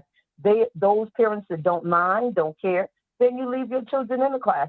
It's a decision that parents need to make when it comes to sexualization of their children. It's how you decide how that should go. No one else. Exactly. That's good. That's good. And I got to do this. I see my mom. She's tuned in with us. I got to say good morning, Mama. Love you dearly, baby. You know I got to do your morning shout out. If I don't, you're gonna get on me, and I'm not having that. Let me go to Willow. Good morning, Raheem. Good morning, Morning Glow. Good morning, Willow. I need to hear your heart now. Should they teach sex education in school, public schools, and if so, to what level? I definitely agree with Leonard because, you know, we call it sex education, but it's a reproduction system, and it was done in our health class. And I do think that they need to teach it because it educates our children on their bodies and how their bodies react, and introduce all the different diseases that can happen. You know, so the professionals should teach that part of our reproduction system, and as y'all call it, sex education. Mm-hmm. But I also agree that parents should be involved. Just like Ms. Cassandra said, they used to send letters out letting us know that they were going to teach that in class, in health class, because we called it was health class during the time when I was going to school. Yeah. And that way, if a parent wants to get involved with wanting to help the teacher to get them to understand what they're about to hear, you know, just like math or anything else, we're supposed to help our children. Yes. It just shouldn't be on the teacher. It should also be on us as parents. But I think that the professionals should do it because, see, what we're looking at, we are looking at something different. We're looking at the action. I'm not looking at the action. I'm looking at the root of it, the production. What does the vagina do? What does the penis do? What is the reaction? And then everything else is going off of somebody's decision. You know what I'm saying, Raheem? So yeah, I do agree. Yeah. Because knowledge is the key. And maybe, just maybe, if kids were well educated, then they would understand their reproduction system. And that's what's on my heart, Raheem. Good deal. Good deal. Paul, good morning, sir. How you doing this morning? Hey, good morning. How are you guys doing? Hey, doing good, brother. Talk to me. What's on your heart? I think I have an unpopular opinion. I don't know. I'm not sure exactly where I stand on teaching about gay stuff like that, but I mean, I get how people don't want teachers who have an agenda, like the ones who say, let's focus on your pronouns, or let's focus on, you're a little different, so maybe you're not actually a boy, maybe you're a girl, and like those activists, like those, they have a real political agenda. I get that, but Paul, I don't know. I'm just curious what is it the people schools? think about. Is it the school? Paul, let me say, Paul. Yeah. Let me ask you this question. Go ahead. Is and I'm just asking because I'm the question asker, brother. But I need to ask you this question: is it the school's position to give any one of the students their identity or how they identify? No. Because that's what I'm hearing you say right now. I'm opposed to that. Okay, go ahead. No, I'm opposed to that. Yeah. So, but I mean, look, I've been in this career for about 25, 26 years. So I've seen things change a little bit. And I think some of the things are better now. I think when I first started, if a student even mentioned the word gay, it'd be like, it would be a gasp in the class. And like things like, they would say like, that's, they would use the word gay to say, as an insult, or they would say that other slur that starts with an F and ends with a T. Mm-hmm. And I think that's really harmful because we all know that gay people have a very high rate of depression, suicide, and all these other bad things. So, and part of the reason I think is because of how society views people who are a little different. Mm-hmm. So I think we do need to, like, in my opinion, I think we do need to be able to talk about it to some degree, just to say, hey, we don't use that language in this classroom. We do not call people gay as an insult. Gay people exist. Look, last year I had a student bullying another student because her mom was a lesbian. Mm-hmm. And in the past it would have been really awkward for me to even talk about that, but now, because society has changed to some degree, now it's easier for me. I don't get into details about sexual practices or anything like that, but I think the fact that we're a little more open, I think it's good. I don't know how people feel about that though. Okay, Rico, I saw your hand up, brother. What's on your heart? Yeah, I think there is a way to introduce that topic, but it wouldn't even have to really be with the sexuality thing. That could just be with a respect and decency thing, common courtesy thing of how you treat people, morals and good deeds. You can encourage that atmosphere in certain classes to where they know not to treat everybody or to treat people differently because they may be handicapped. Mm-hmm. There's so many different ways you could prevent discrimination. Just throw LGBTQ in there with it. Maybe you could teach them to not discriminate against Black people. You get what I'm saying? That can all be tied into that class. It doesn't have to be tied into sex education, because along with what Leonard said, I agree. It's all about sexual health and sexual reproduction. You know how many little girls I can remember when I was in school, and then little girls that I hear of now have their first period in school and they wasn't prepared. They didn't realize that this was about that age frame that you would have to worry about that. And guess what? Mama should have been prepared. Mm-hmm. So, like what Captain D is saying, it's true. It has evolved. These children are exposed to stuff in Disney cartoons and YouTube and internet. They can make a choice on what they want to punch in to go and pick up the wrong type of education or information. But see, the school can counter that, because sometimes these hypersex children get it from their mama. Their mama playing the music. I don't see nothing wrong with WAP. It's just music. Wow. See, mama's supposed to be the educator, but then it takes a responsible, certified health educator to come in and teach you about reproduction and sexual health and sexually transmitted diseases and the consequences. And then when you get to the certain age where it's possible for you to become pregnant, now let's start talking about preventing pregnancies, responsibility. Let's start having teen involvement classes, personal development classes that can teach you the responsibility of nuclear families, the process. You get what I'm saying? And it's still not teaching you sexuality, but it's actually teaching you responsibility for your body, so you don't have so many teen moms and teen mom TV shows. The responsibility of personal development, if you do happen to be a teen mom, the responsibilities that will come with that. Oh, you can get that in school. See, the school education from a certified professional, such as a health department person that works from the health department that goes into the school or something like that, they would actually be able to give you correct information. But at the same time, they don't have to entertain you with what your preference is. Let me ask you this question, Rico. Then we're going to Navy, you up next. Navy, you up next. Is the school the proper environment? Do you think the school is the proper environment to teach sex education to a elementary level child? Once again, it goes to levels. And if it's basic, it's basic. I don't know if you really want to start at elementary school. With that, hopefully you have something going on at home to where, like Leonard said, they're already potty trained before they go, so that they don't have to worry about that. But there should be some type of class where somebody is actually teaching children where not to be touched, because it might be the parent doing the inappropriate touching. Mm-hmm. And let me say,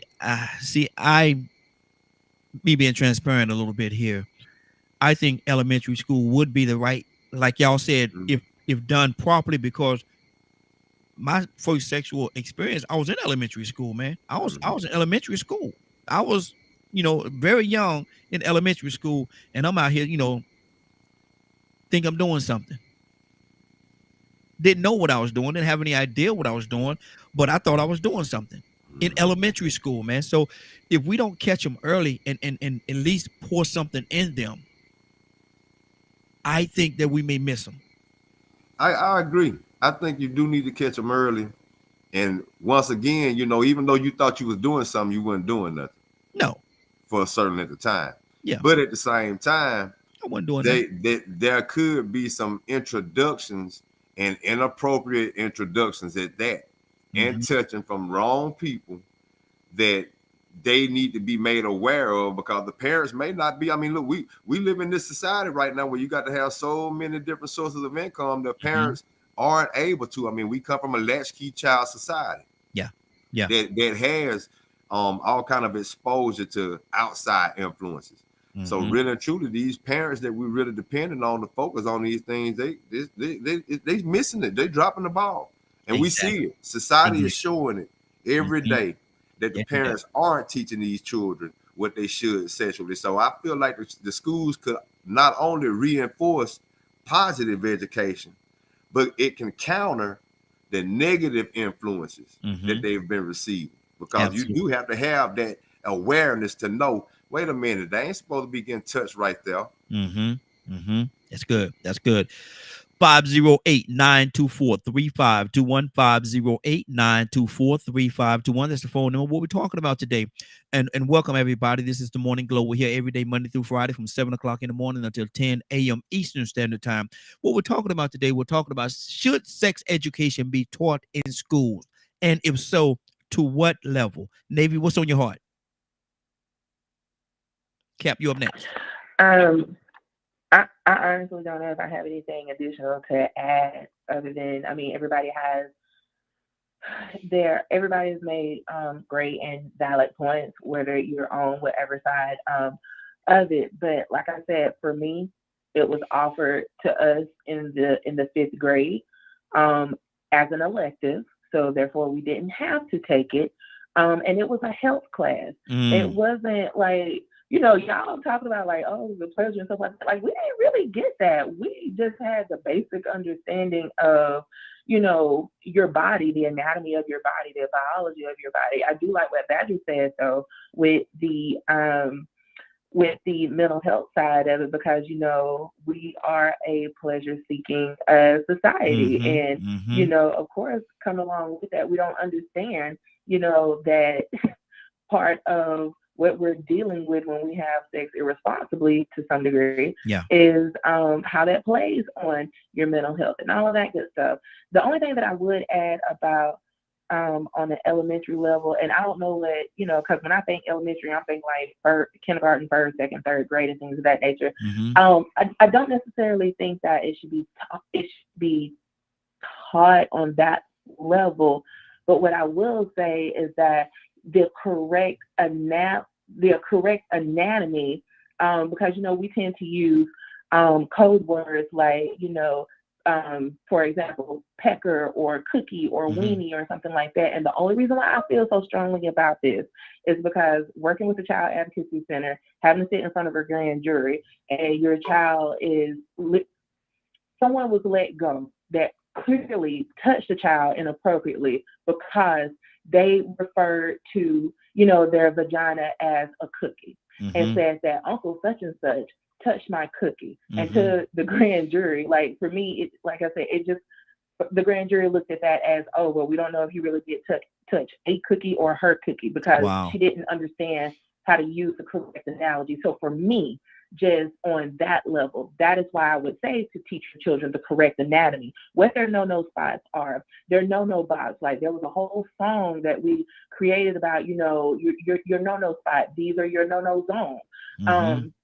Because whenever you're sending a kid into for a forensic interview, and they're not able to do that, then it hurts the case, and it's to no fault of their own. But because when it comes to this topic of sex and the sexual anatomy and all of that good stuff, I'm not saying like just go guns blazing, but we water it down so much, and because we are so afraid to have the conversation with the parents, so we leave it up to the school. But again, I agree with everyone thus far has said, leave it up to a professional, because it was our health teacher, and we had people coming in from our local clinics giving us this information on the anatomy. Like something as simple as a lady having a cycle. Do you not know how many girls, like, I thought that it was like a disgusting thing for us to have it, because, you know, until I was like, oh, this is normal. This isn't something that, you know, that doesn't mean that this person is abnormal because this is happening to them. So it's just basic knowledge that we need. Let's get to the basics first before we go into,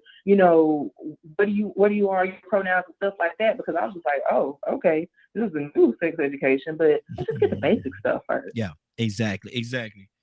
Cap, what's on your heart? Zamari, coming to you next. Cap, let me ask you this question. Do you think in some situations, parents, because of their uncomfort in talking about sex, want the school to teach and push that part of responsibility onto the school system? I mean, you know, Raheem, there's going to be I think a small percentage of parents who may feel uncomfortable talking sex with their children. I'm not going to say that does not exist, but to hand over your responsibility to a curriculum or to a agenda that has changed. Everybody on here have agreed that it ain't what it used to be. I'm not going to act like that the transgender or the gay community, I mean, they exist. They really exist, and they're fighting for the right to exist, and that's okay. That's good. I like what Rico said. It should be. I think it was Rico. Yeah, I mean, don't add to teach a person's change of identity. Don't put it in the same group of sex. Don't put it in the same group of put it with the proper handling of people. But if you put it in the same group of sex, then you bring in a behavior that you don't want your child to come home and say to you, you know, I like my girlfriend. I want to marry her, Mom. And she just say, you looking at what you, because the school has taught a curriculum that made that child feel it's okay. And it's not okay to a man like myself or people or Christians who are morally find that very offensive. So I do think that there are some parents that find it uncomfortable. But listen, man, I mean, you know, we on here who maturity. I'm 69 years old. For those, when you talk about the 70s was my music. I love the 70s. Yes, sir. But the truth of the matter is, they didn't teach it. I like what everybody, they taught biology and health. So don't get it twisted. Everybody agrees. Like, Leonard, teach biology. If you teach biology, it teach you about nature. Everything in nature has to reproduce itself. That makes sense. And this is how the human being reproduces itself. I was taught that, and I was taught that coming in my training 18 years ago when I was 18 in the nation. That man emitted 500 million sperms, and the sperms go, and the woman has a fallopian tube, and the woman can only produce an egg every so many days, and then at the egg she's fertile, But they taught it with wisdom. They taught it with wisdom, so you are not seeing it like some sexual thing. You're looking at it like, wow, man, I was in that 500 million sperm fighting, that I had to fight to get to the egg, and only one made it to the egg out of 500 million. And I was one of the 5. Goodly movie. I must be special. That's how you teach it. But if you don't teach it with wisdom, if you don't put God in it, then you make it perverted. So all I'm saying is, where's the God factor? Let me say this. You know, when you teach young black men How you gonna teach them sex education when they don't even know who they are? They just had St. Patrick's Day, right? Yes. They turned the water green in Chicago. Did you know that? Yes. Every year they turn the river green, right? Every Irish human being was proud to be Irish. There was no question with the Irish child who they are in their history. But what about the black child? What do you know about it? You give us Juneteenth. What color would you turn that water for us? Red, black, and green? Or maybe turn the water black? What is our contribution? What we know? See, people on this line do not understand that most of these young black people don't know who they are. They don't know they were because they was taught a European curriculum most of the time they was in school. Most of the time they was taught a European curriculum. I learned more about Europeans than I learned about myself. So now you want to give me sex education, but you don't want to teach me who I am. So I could be responsible as a human being and recognize my humanity, but you're going to teach me? No, that's like teaching a savage. We don't know. So I think we have to understand that the training and the teaching of the curriculum in the school does not fit us. That's why most of the schools now are going to charter schools. Yeah. People are pulling their kids out of the public schools. The public schools is dangerous. You go to public school, you got to get searched. You go to public school, you have a more likely that a bad shooter will come and shoot up everyone. You go to public schools are dangerous these days.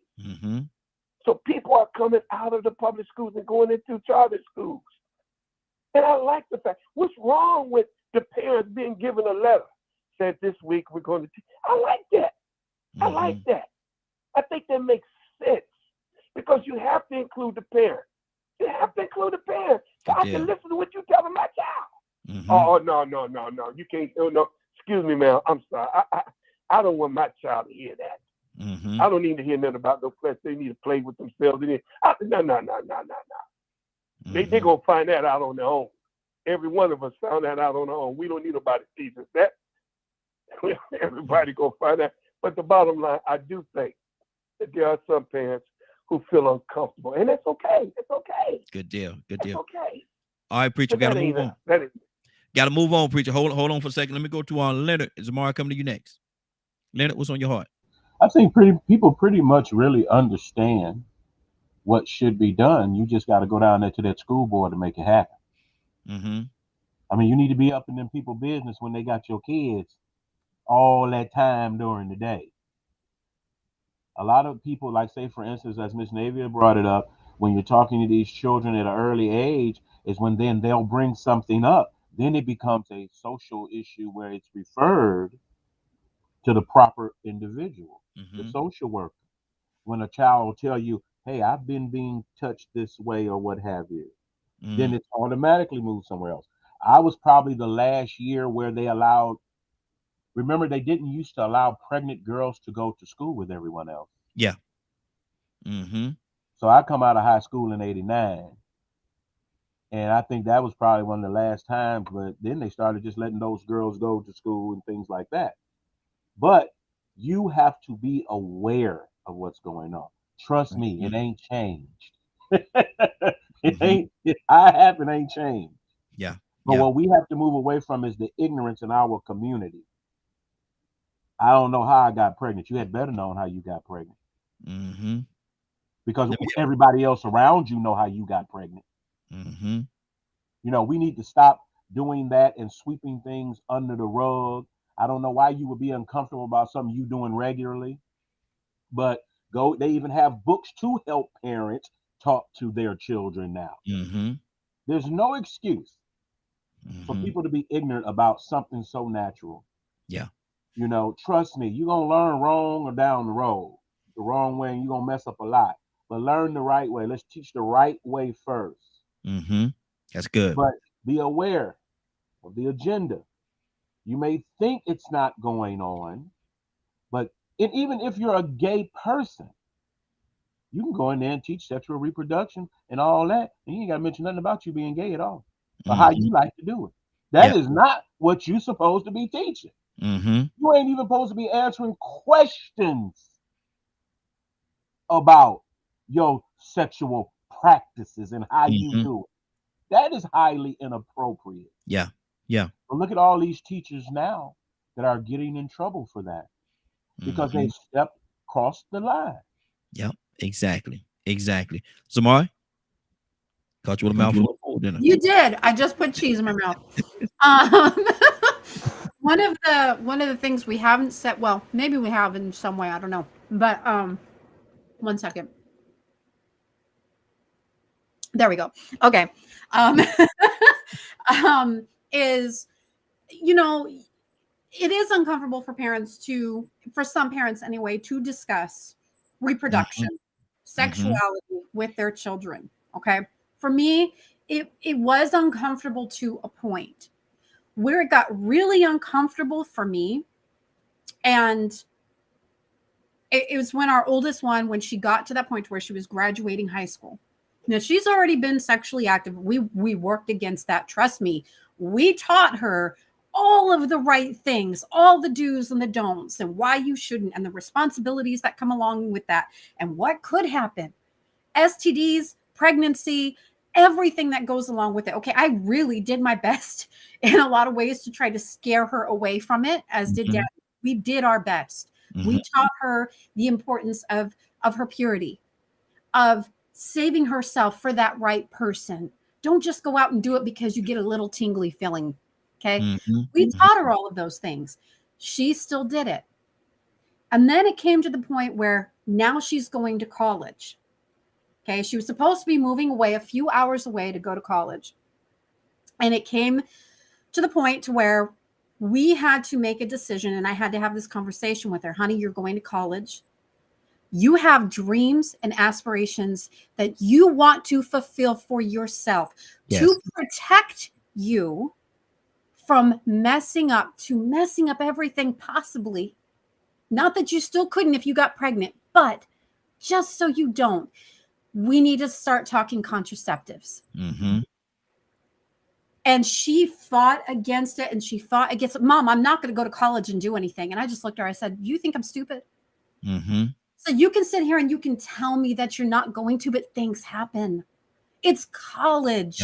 Yeah. You are in a freaking sea of fish, males, all sorts of different things. So it doesn't matter how many times you tell me you're not going to. I know the reality of the fact is you probably will. I might not hear about it, but you probably will. So to protect your future, I want you to go and get this done. Her grandmother talked to her about it. And she told her, Raven, yeah, you definitely need to. And so she did. She made the appointment, and she went and she had that contraceptive taken care of. But you know, that to me, a lot of parents, they'll do this with their daughters, 15, 16 years old, to protect them from getting pregnant because they're not stupid. They know that their children are going to go out and be stupid and do something dumb, but so they don't come home pregnant. But see, that's one of those things that is taboo to discuss. Yeah, absolutely. Because you're just giving them a free pass to do it. No, it's not a free pass to do it. It's protecting their future. It's protecting them from making or doing something and a byproduct of that something happening that they weren't ready and prepared for. But we don't talk about that part of it. Hey, Raheem. Yes. Just because what Amaria said, if you all are interested in just a new way of doing things, because I think this is what caused a lot of issues. Stop buying your daughter's dolls to play with. Try it. Wait, what? Explain that. Stop buying dolls, babies, for your little girls to play with. So I think I know where you're going with that. You're saying that you're really prepping them to be mothers.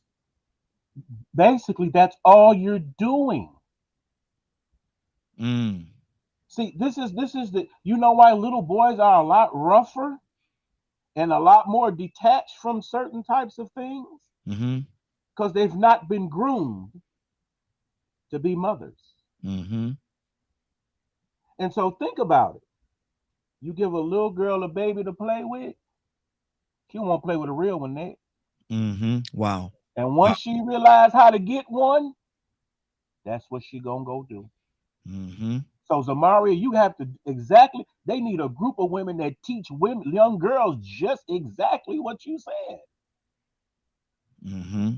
We are old enough to remember where girls was dropping left and right with them babies. Now, come on.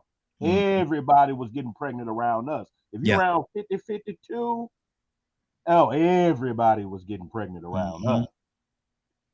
I mean, at a rate so fast, every day somebody new was pregnant. That horizontal mumble. We need to kind of do things a little differently. You don't teach little girls to be mothers, to play with babies.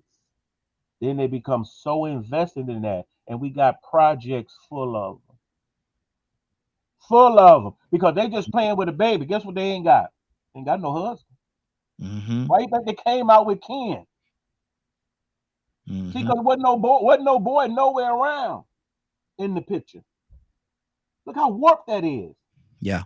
It's no balance. You're starting off imbalanced. I can take care of one by myself. She's been playing with one all her life by herself. Let me take this thing. I love where you went with this thing, and I'm gonna take this thing another step further. You get the little girl playing with the doll, and you say you're prepping her to be a mother, but yet and still you tell the little boy not to play with the doll because that's a girl thing. Exactly. You won't play with no dolls, boy. Leave the doll alone. That's her toy. That's hers. That's why they did it. Wow. What you gonna do when you see a little girl trying to breastfeed the doll? Hold on. I really got something to say on this. I do too, really quick, if I can interject just for a second. So Real quick. I did nurse my kids. My daughters, obviously I've got 4 here in the house.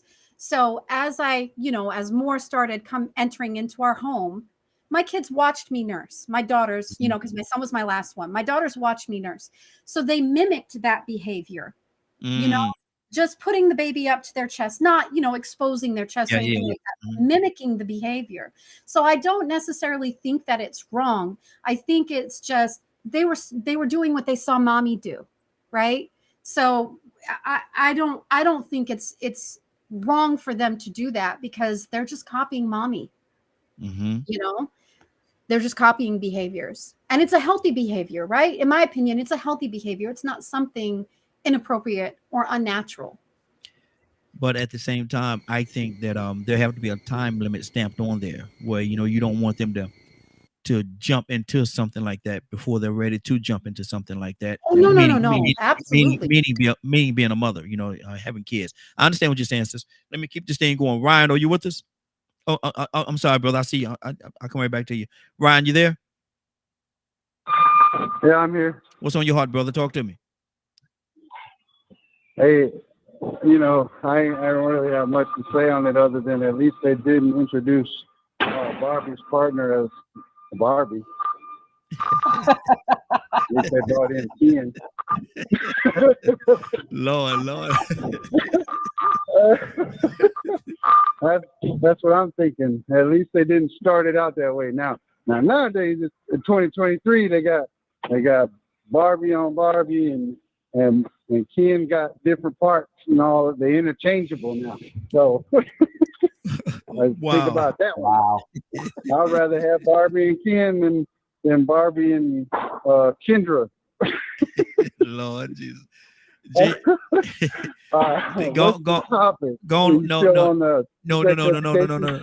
worry about where we are. You just going over there in that corner. Don't worry about where we at. You going over there in that corner. We don't even worry about that. Mutual phone. Jay, what's on your heart, brother? I just wanted to say, I heard the saying, when you know better, you do better. Yeah. Proverbs 22:6 says, train up a child in the way they should go. And when he is old, he will not depart. But who's training the child? It's the teachers. Like we've all talked about, everyone has an agenda. You see on cartoons, the agenda that's being pushed. But are we training up our children the way they should go? Myself, for example, I have baby mamas. I'm gonna be honest.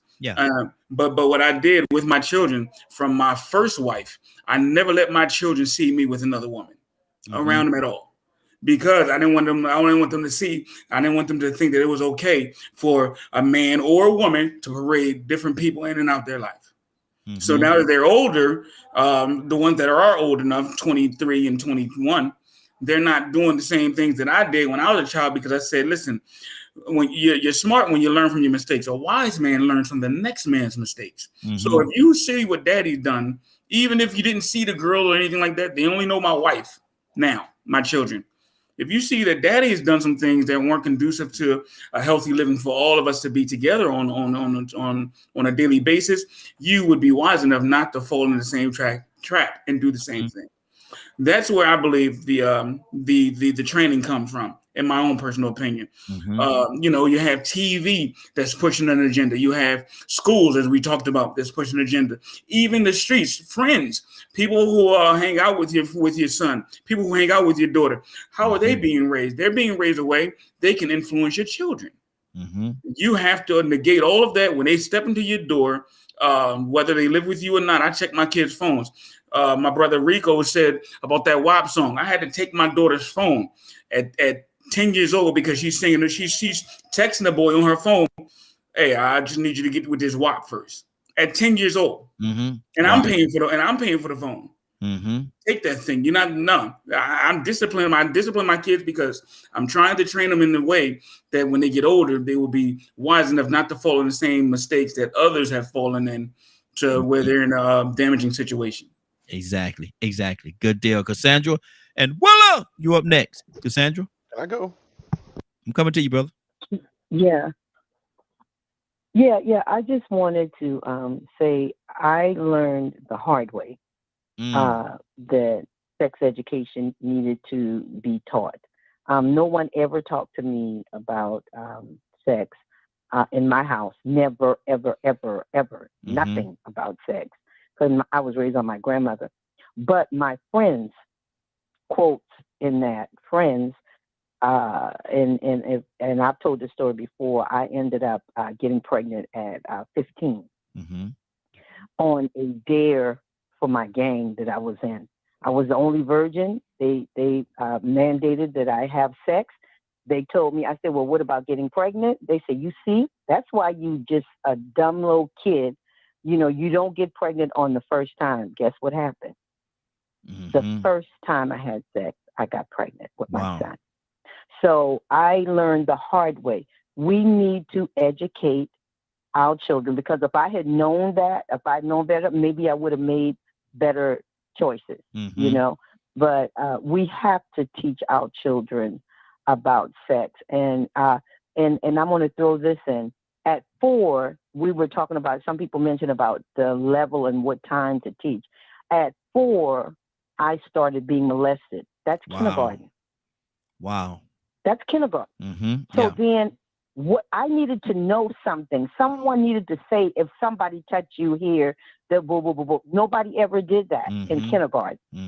So you have children younger than me that have been molested. So just imagine, I'm 4 years old and I don't know what this is, or is it normal? Is it abnormal? So I'm just saying we need to educate children as young as we can on certain levels, like Toya, I think it was Toya that said. Of course, we're going to teach a kindergartner, a first grader, a second grader differently than we do older children, but they need to know that early about touch. Exactly. That's good. Willow. Hey, I certainly agree with what Ms. Cassandra said, because I think that needs to be taught more than anything in the world, because of the fact of all the molestation that children go through and they don't know what's happening to them. They grow up thinking it was their fault. Now let them be taught again by people that know and understand, went to school, and are able to transfer that information to a child at 4, 3, or 5, however old they are. But now I want to be a little bit transparent, because I believe that if that had happened back then when I was growing up the way it should have to my husband, then my boys would have been circumcised. because he was just following his father, because his father didn't circumcise their boys. Then he grew up saying his boy's not going to be circumcised. And that was the wrong thing that I found out as I got older, and my boys did when they got older, that it was the wrong thing to do. And I ain't going to tell you which one, but one of them was smart enough that they went back later on and got that surgery, and it was harder for them then than it would have been when they were a baby.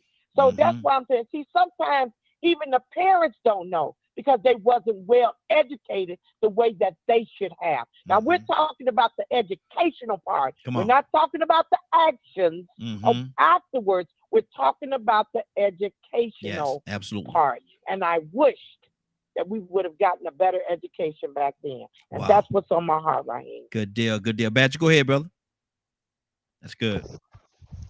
I was thinking about what all was being said, even to the point of the dolls. And I guess to my brain, if you don't provide the environment of educating, there ain't no telling what'll happen. Because I thought about what you said, right? When a male child plays with that doll, they're not treated very kindly. No. And one of the things that I've been talking with different counselors and therapists and mental health advocates and all kinds of things about is the way trauma works. Y'all know how much I'm on the whole trauma thing of life. If you sit there and you belittle a young child that is exploring and you throw all these things at them, there can be adverse effects to that. And that's the reality of this world, is we have to be careful how we speak to other human beings, especially those that are more easily influenced. So if we're sitting here and we're telling them that because of this or this, they are this way, or they're being girly or whatever, how confusing can that be? So you're saying that it's a terrible thing if we tell them not to play with dolls? I'm trying to get some clarity as to what you're saying. To me, it's the way you go about it. If dolls are being used to help a child understand social dynamics or how to use manners and different things like that, because they're possibly mimicking your behavior with other adults, be it through action figures, dolls, whatever, how we interact with our children plays a factor in that. But Badge, I'm trying to make a connection. How I'm trying to make a connection as to what you're saying here, because you're saying with dolls and you're going in a totally different direction than what we were saying in regards to the dolls. Because to me, one of the things I learned and I started to become aware of by working with therapists and all kinds of things is how you interact with a child and how you speak to a child can cause good things and bad things. That's one thing. And I'm not saying that you're wrong in that part of it, but tied in with the doll, though. So you also made a comment about, someone made the comment about how these little girls are carrying these babies. Yes. These baby dolls, right? Yes, Leonard said but that. But there's no males involved aside from a Ken doll. Well, what would happen if a mother or even the father got down there and played with them and showed how the interaction between those couples are? See, that's where you in missed a healthy way. That's where you missed the whole thing of what Leonard was saying. He was saying that don't give them dolls, because what you're doing in giving them dolls and allowing them to play with the dolls, you're preparing them. It's like you're prepping them. Hold on. You're prepping them in being mothers, and they're not ready to be mothers already. And then instead of the doll, they want to replace the doll with something that's real, and it happens before. Yeah, it happens before. They need to have or be a parent or think about being a parent. And so you're tying a At lot of things what together. age do Badger, you hurry up, no? brother. We What over age do you 16. actually start preparing them for being the father or the mother? So you want me to give you a cookie cutter answer, or you want me to give you an answer? I'm just asking a question. Okay. Well, look, let me be the question asker. Rico, you ask your finger up, brother. What's on your heart? Well, to answer that question, you do that at the time that they can start reproducing. But when you start talking about dolls, first off, we got to understand the nature of babies and brains and human beings. And every baby is not going to be advanced as the next baby. Have you ever seen a 1-year-old baby playing with a baby doll and they just drag it by its arm or have it by its hair? Mm-hmm. Now imagine that baby having a newborn brother or sister, and the parents, the same parents that don't even know to teach their children about sex, or maybe out doing some meth or doing whatever, living their best life. Imagine they slip up and leave that baby in the bed, and the little 1-year-old decides to go put a bag over his head like they do his baby doll, or just drag it off the bed. Mm-hmm. That's a lot of responsibility for a child. But see, we have to also understand too. Navy said it earlier. We come into this world weak of the flesh. We are a pleasure-driven species. And babies have no more pleasure than having the dream and goal of ambition of being grown. Mm-hmm. So if you introduce that small baby to being responsible for a baby doll and talking to it, and you treat it like it's your baby now, you treat it like it's your baby, they might want to get grown a little soon. Have you ever seen little fast little girls? Mm-hmm. Most of them fast little girls were put in a position where they were doing little things that they probably should have been doing at the age they were doing, but their mamas was grooming them a little too soon. You see this word grooming, we got to remember that it really does exist. Mm-hmm. And we got these things called gateway drugs, where sometimes it ain't drugs, but it's still a gateway. It's an introduction. So introducing a small child with a fragile young brain that wants to be an adult as fast as possible so they could do what they want to do and do what grown people do, and so can't nobody tell them what to do. They might want to have sex, and that's the reason why they want to be grown. Mm-hmm. Might have a little bit more inclination to get there a little sooner because this baby doll make them feel grown. They feel like they could be just as responsible. Maybe they feel like they could go and pick up the baby and mama didn't even tell them to, because they don't understand that this baby ain't the same as this doll. So, I mean, it's a psychological thing. The same thing Badger was saying earlier about the psychology of it. Mm-hmm. Think about the psychology from that youth. And once again, the school does need to counter that, because I ain't never had the birds and bees talk. Exactly. Never had it. I asked for it. Mm-hmm. Mama, tell me about the birds and bees. Birds and bees. Now get out of here. Exactly. They don't want to talk about it. And you know what, Rico? I'm just like, but you know what? That was always ignorant to me, because I'm like, birds and bees don't do it. They can't do it with one another. That's just impossible. Mm-hmm. So for a long time, I was wondering why they did it. And when I learned why they said birds and bees, it's because it's just a euphemism that they use. Yeah. Some poet, I think, used it in a poem a long time ago. And that's how people started referring to it. I'm like, well, that's why people so stupid. Yeah. Because you're saying things that don't make sense to them. I just wanted to comment on something Paul said. Mm-hmm. Boys love dolls. They just call them action figures. No, they don't. Mm-hmm. That is not it. Boys can't grow up and babies come out of them. Like if you have a little boy playing with a doll, guess what? What if he thinks he can have a baby? Then you got to go have that other talk. The education should start when the questioning starts. Mm-hmm. So if you look at child development, you'll see the onset of those questions. Mm-hmm. Like, say, for instance, tell your child, if they ask you, because, when you grow up and get married, then you can do that. Mm-hmm.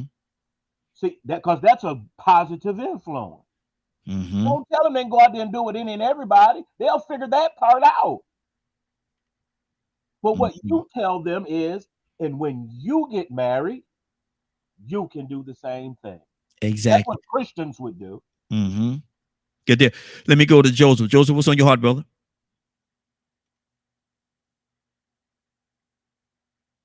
Joseph might have stepped away for a second. Talk to me, Cap.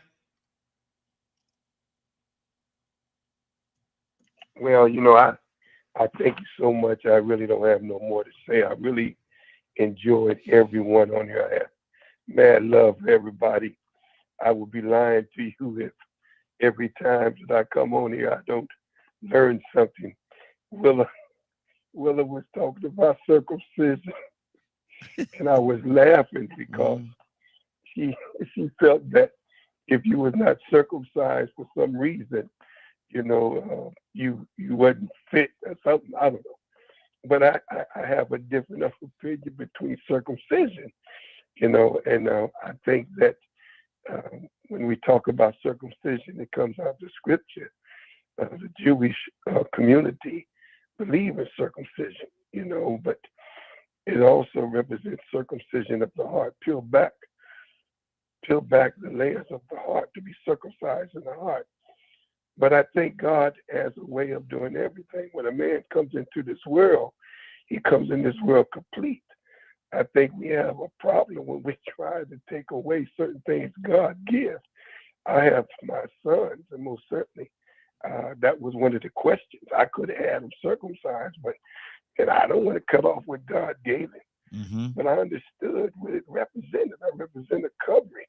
He had to be taught how to keep himself clean. There's no question about it. But it also played a role. And I think that it helps other people now. On another note, circumcision is good because, you just have nothing to worry about keeping the phallus clean. But I just think that's religious. I think every parent needs to understand. I think the young man who gets circumcised, he feels good. And the other man may get circumcised. Man, why'd you cut off? But it ain't nothing but the foreskin. That's all it is. And I think it's part of religious debate, but I don't think it's a sin don't get circumcised. But I do believe, if I had a chance, maybe I probably would have had my son.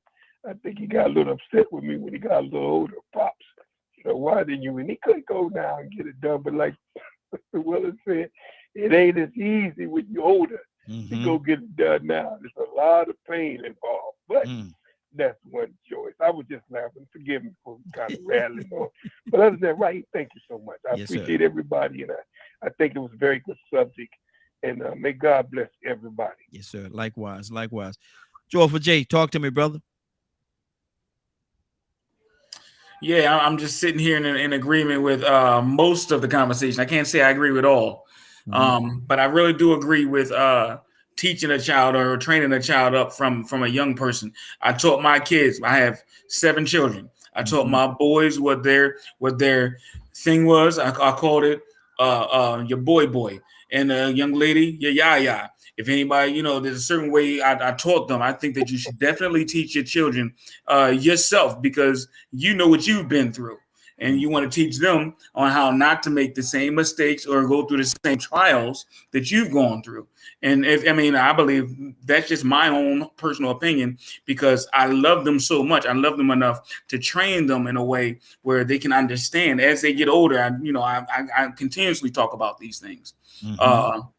On how to handle yourself when you're out in these streets, because like the young lady just said a little while ago, I'm not going to be with you when you're in college. I'm not going to be with you when you're at the club or wherever you want to go. As you get older and you want to do your own thing, Daddy can only say, hey, I wish I wouldn't do that if I were you, or you shouldn't do that, but I can't spank you anymore. I can't tell you can't do that. You're not, because you're a grown man. You can do, or you're a grown woman. You can do what you want. But if I train you up as a young person and you understand the ramifications of everything you do, there's a price to be paid, whether it be good or whether it be bad. Once you understand that, and once you fully grasp that in your brain or in your mind, I believe every person, man, woman, boy, or girl, will live a better life because of those teachings from their parents. Good or deal. whomever. And Navy, let me ask you a question. Navy, you still with us? Navy? Yes, sir. Okay, let me ask you a question. Yes, and this is something we've all done it. We've all done it. Give little nicknames, wee and cookie and blah blah blah when we're talking to our kids, because we don't want to be so quote unquote explicit in our verbiage. And so we give it other little cute little names. From the counselor standpoint, is that a good thing to do? I think it's just a comfortable thing to do. And like I said, in my story, and I get it because, you know, like I was taught the same thing. You know, I was uncomfortable even as an adult using it. And to each his own, by all means. Like, y'all, I'm strictly coming from a professional standpoint. I am not a kid. I have an aloe vera plant that is barely holding on. So I'm strictly coming from a professional standpoint, and just from my experiences in those courtrooms and how it played out.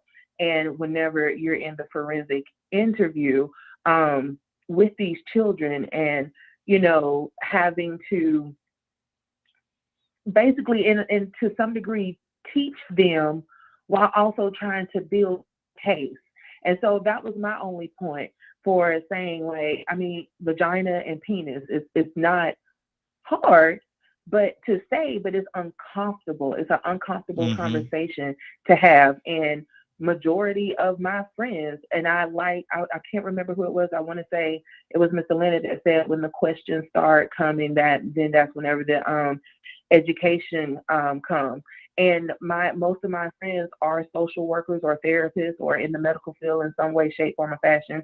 And one of my nieces, at the age of 4, she was starting to ask questions.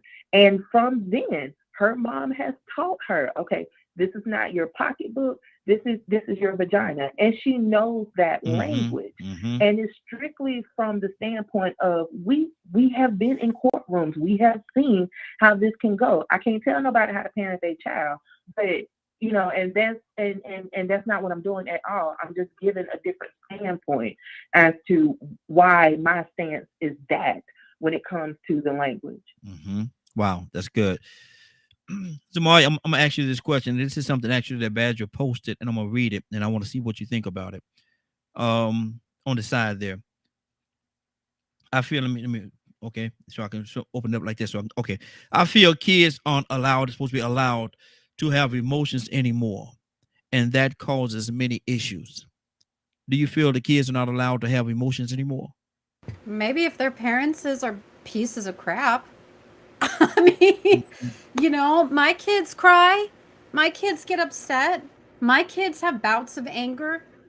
You know, I mean, it's natural, right? But as a parent, you teach your children coping mechanisms, how to overcome, how to acknowledge, how to recognize, and how to not let those emotions override their minds.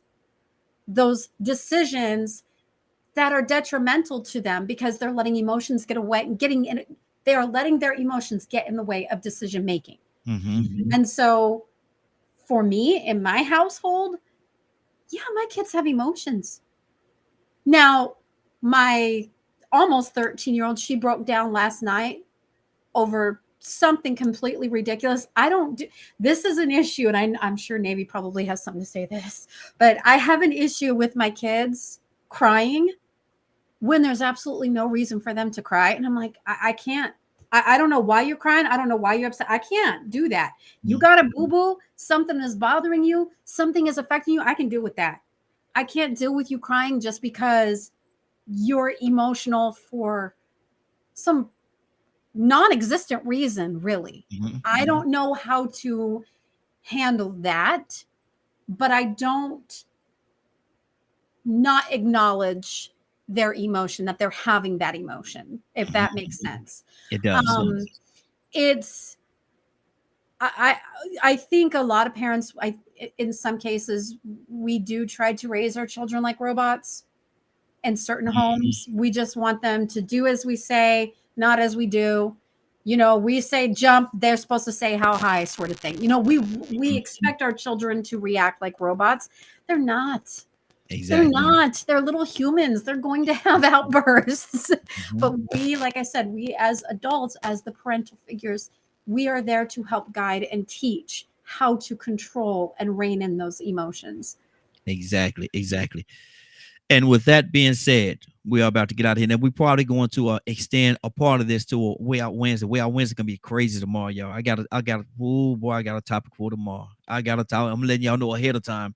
I have a topic for tomorrow. Way Out Wednesday. We're probably gonna start talking a little bit more about this right here because I know everybody got some more things they would like to say on this.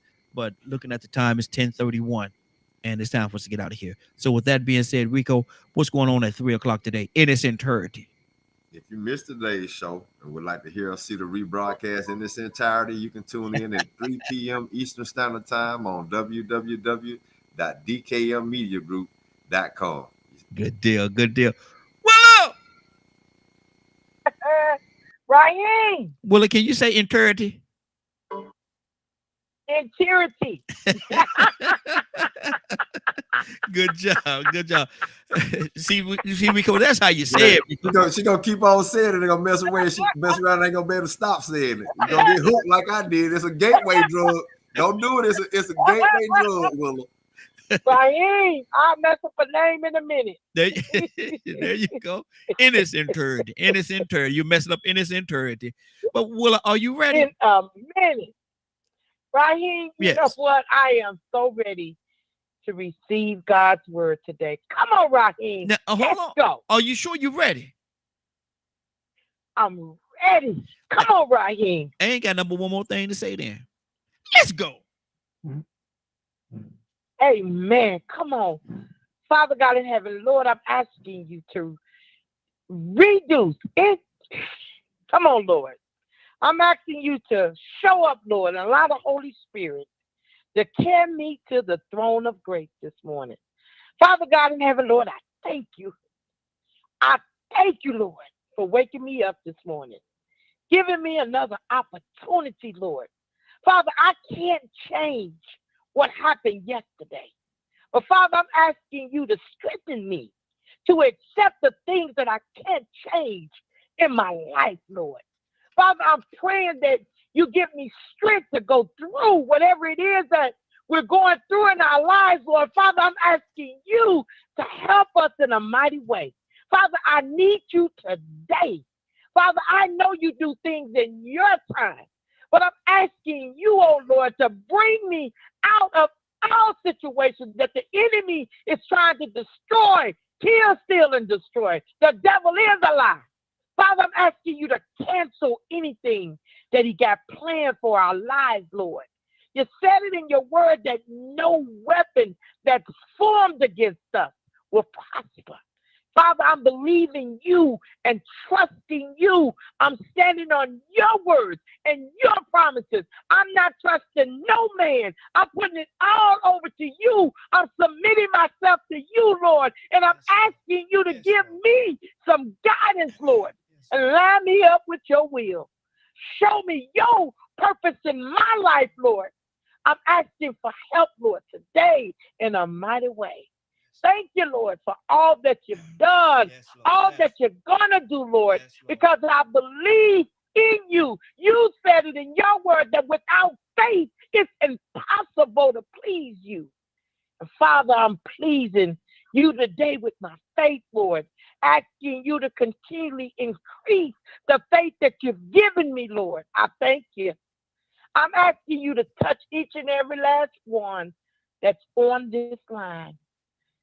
Of the sound of my voice, Lord, that you help them in a mighty way. Father, we need you. We need you, Lord. We need you, Lord. We need you today, Lord. And I'm asking for some miracles to show up, Lord, that we know it's you and you alone. We thank you, Lord. Thank you for the morning glow. Thank you for Raheem and his family. We give you the honor. We give you the praise in Jesus' name. Amen, amen, and amen. I thank you, Lord, in advance. Amen. Amen. Hey, Badger. Yeah. Do you want to give a report from yesterday? What? And your boys went to Your kids, yeah. Oh. They don't have strep. Kiddos just have a virus, and they are absolutely on the healing curve. Good deal. Good so deal. Just doing what parents do and making sure they're healthy. Hey, prayers work. I tell people all the time, man, prayer work. They absolutely work. Yes, sir. Yes, prayers up. Somebody just said something? Yeah, it was Ryan. I just caught the tail end of some stuff, and I just wanted to say I'd rather my kids play with Barbie dolls and learn how to be human beings as adults than to have them being taught by YouTube and computers and the cell phone. I could hear it was a little muffled. I could hear a little bit of what I can make out everything you were saying. It was a little muffled there, brother. But I know you said you would rather for your kids to play with Say. I'd rather them play with the dolls and learn how to be an adult mirrored after their parents than be left with tablets, phones, YouTube, TikTok, and all of that stuff corrupting their minds. Exactly. That's good. And with that being said, man, we're about to get out of here. It's 10:37, man. Y'all owe me for a lot of time today, boy. It's 10:37, and it's the things that we've been on here 3 hours and 10 minutes. Man, Lord Jesus. Boy, let me get on. I want to thank everybody for joining us, and more than that, I want to thank you for allowing DKM Media Group and Associates and the Morning Glow for being a part of your morning. It is now 10:37. You're about to exit the Morning Glow, but before you go, I want you to do me 2 favors, if you will.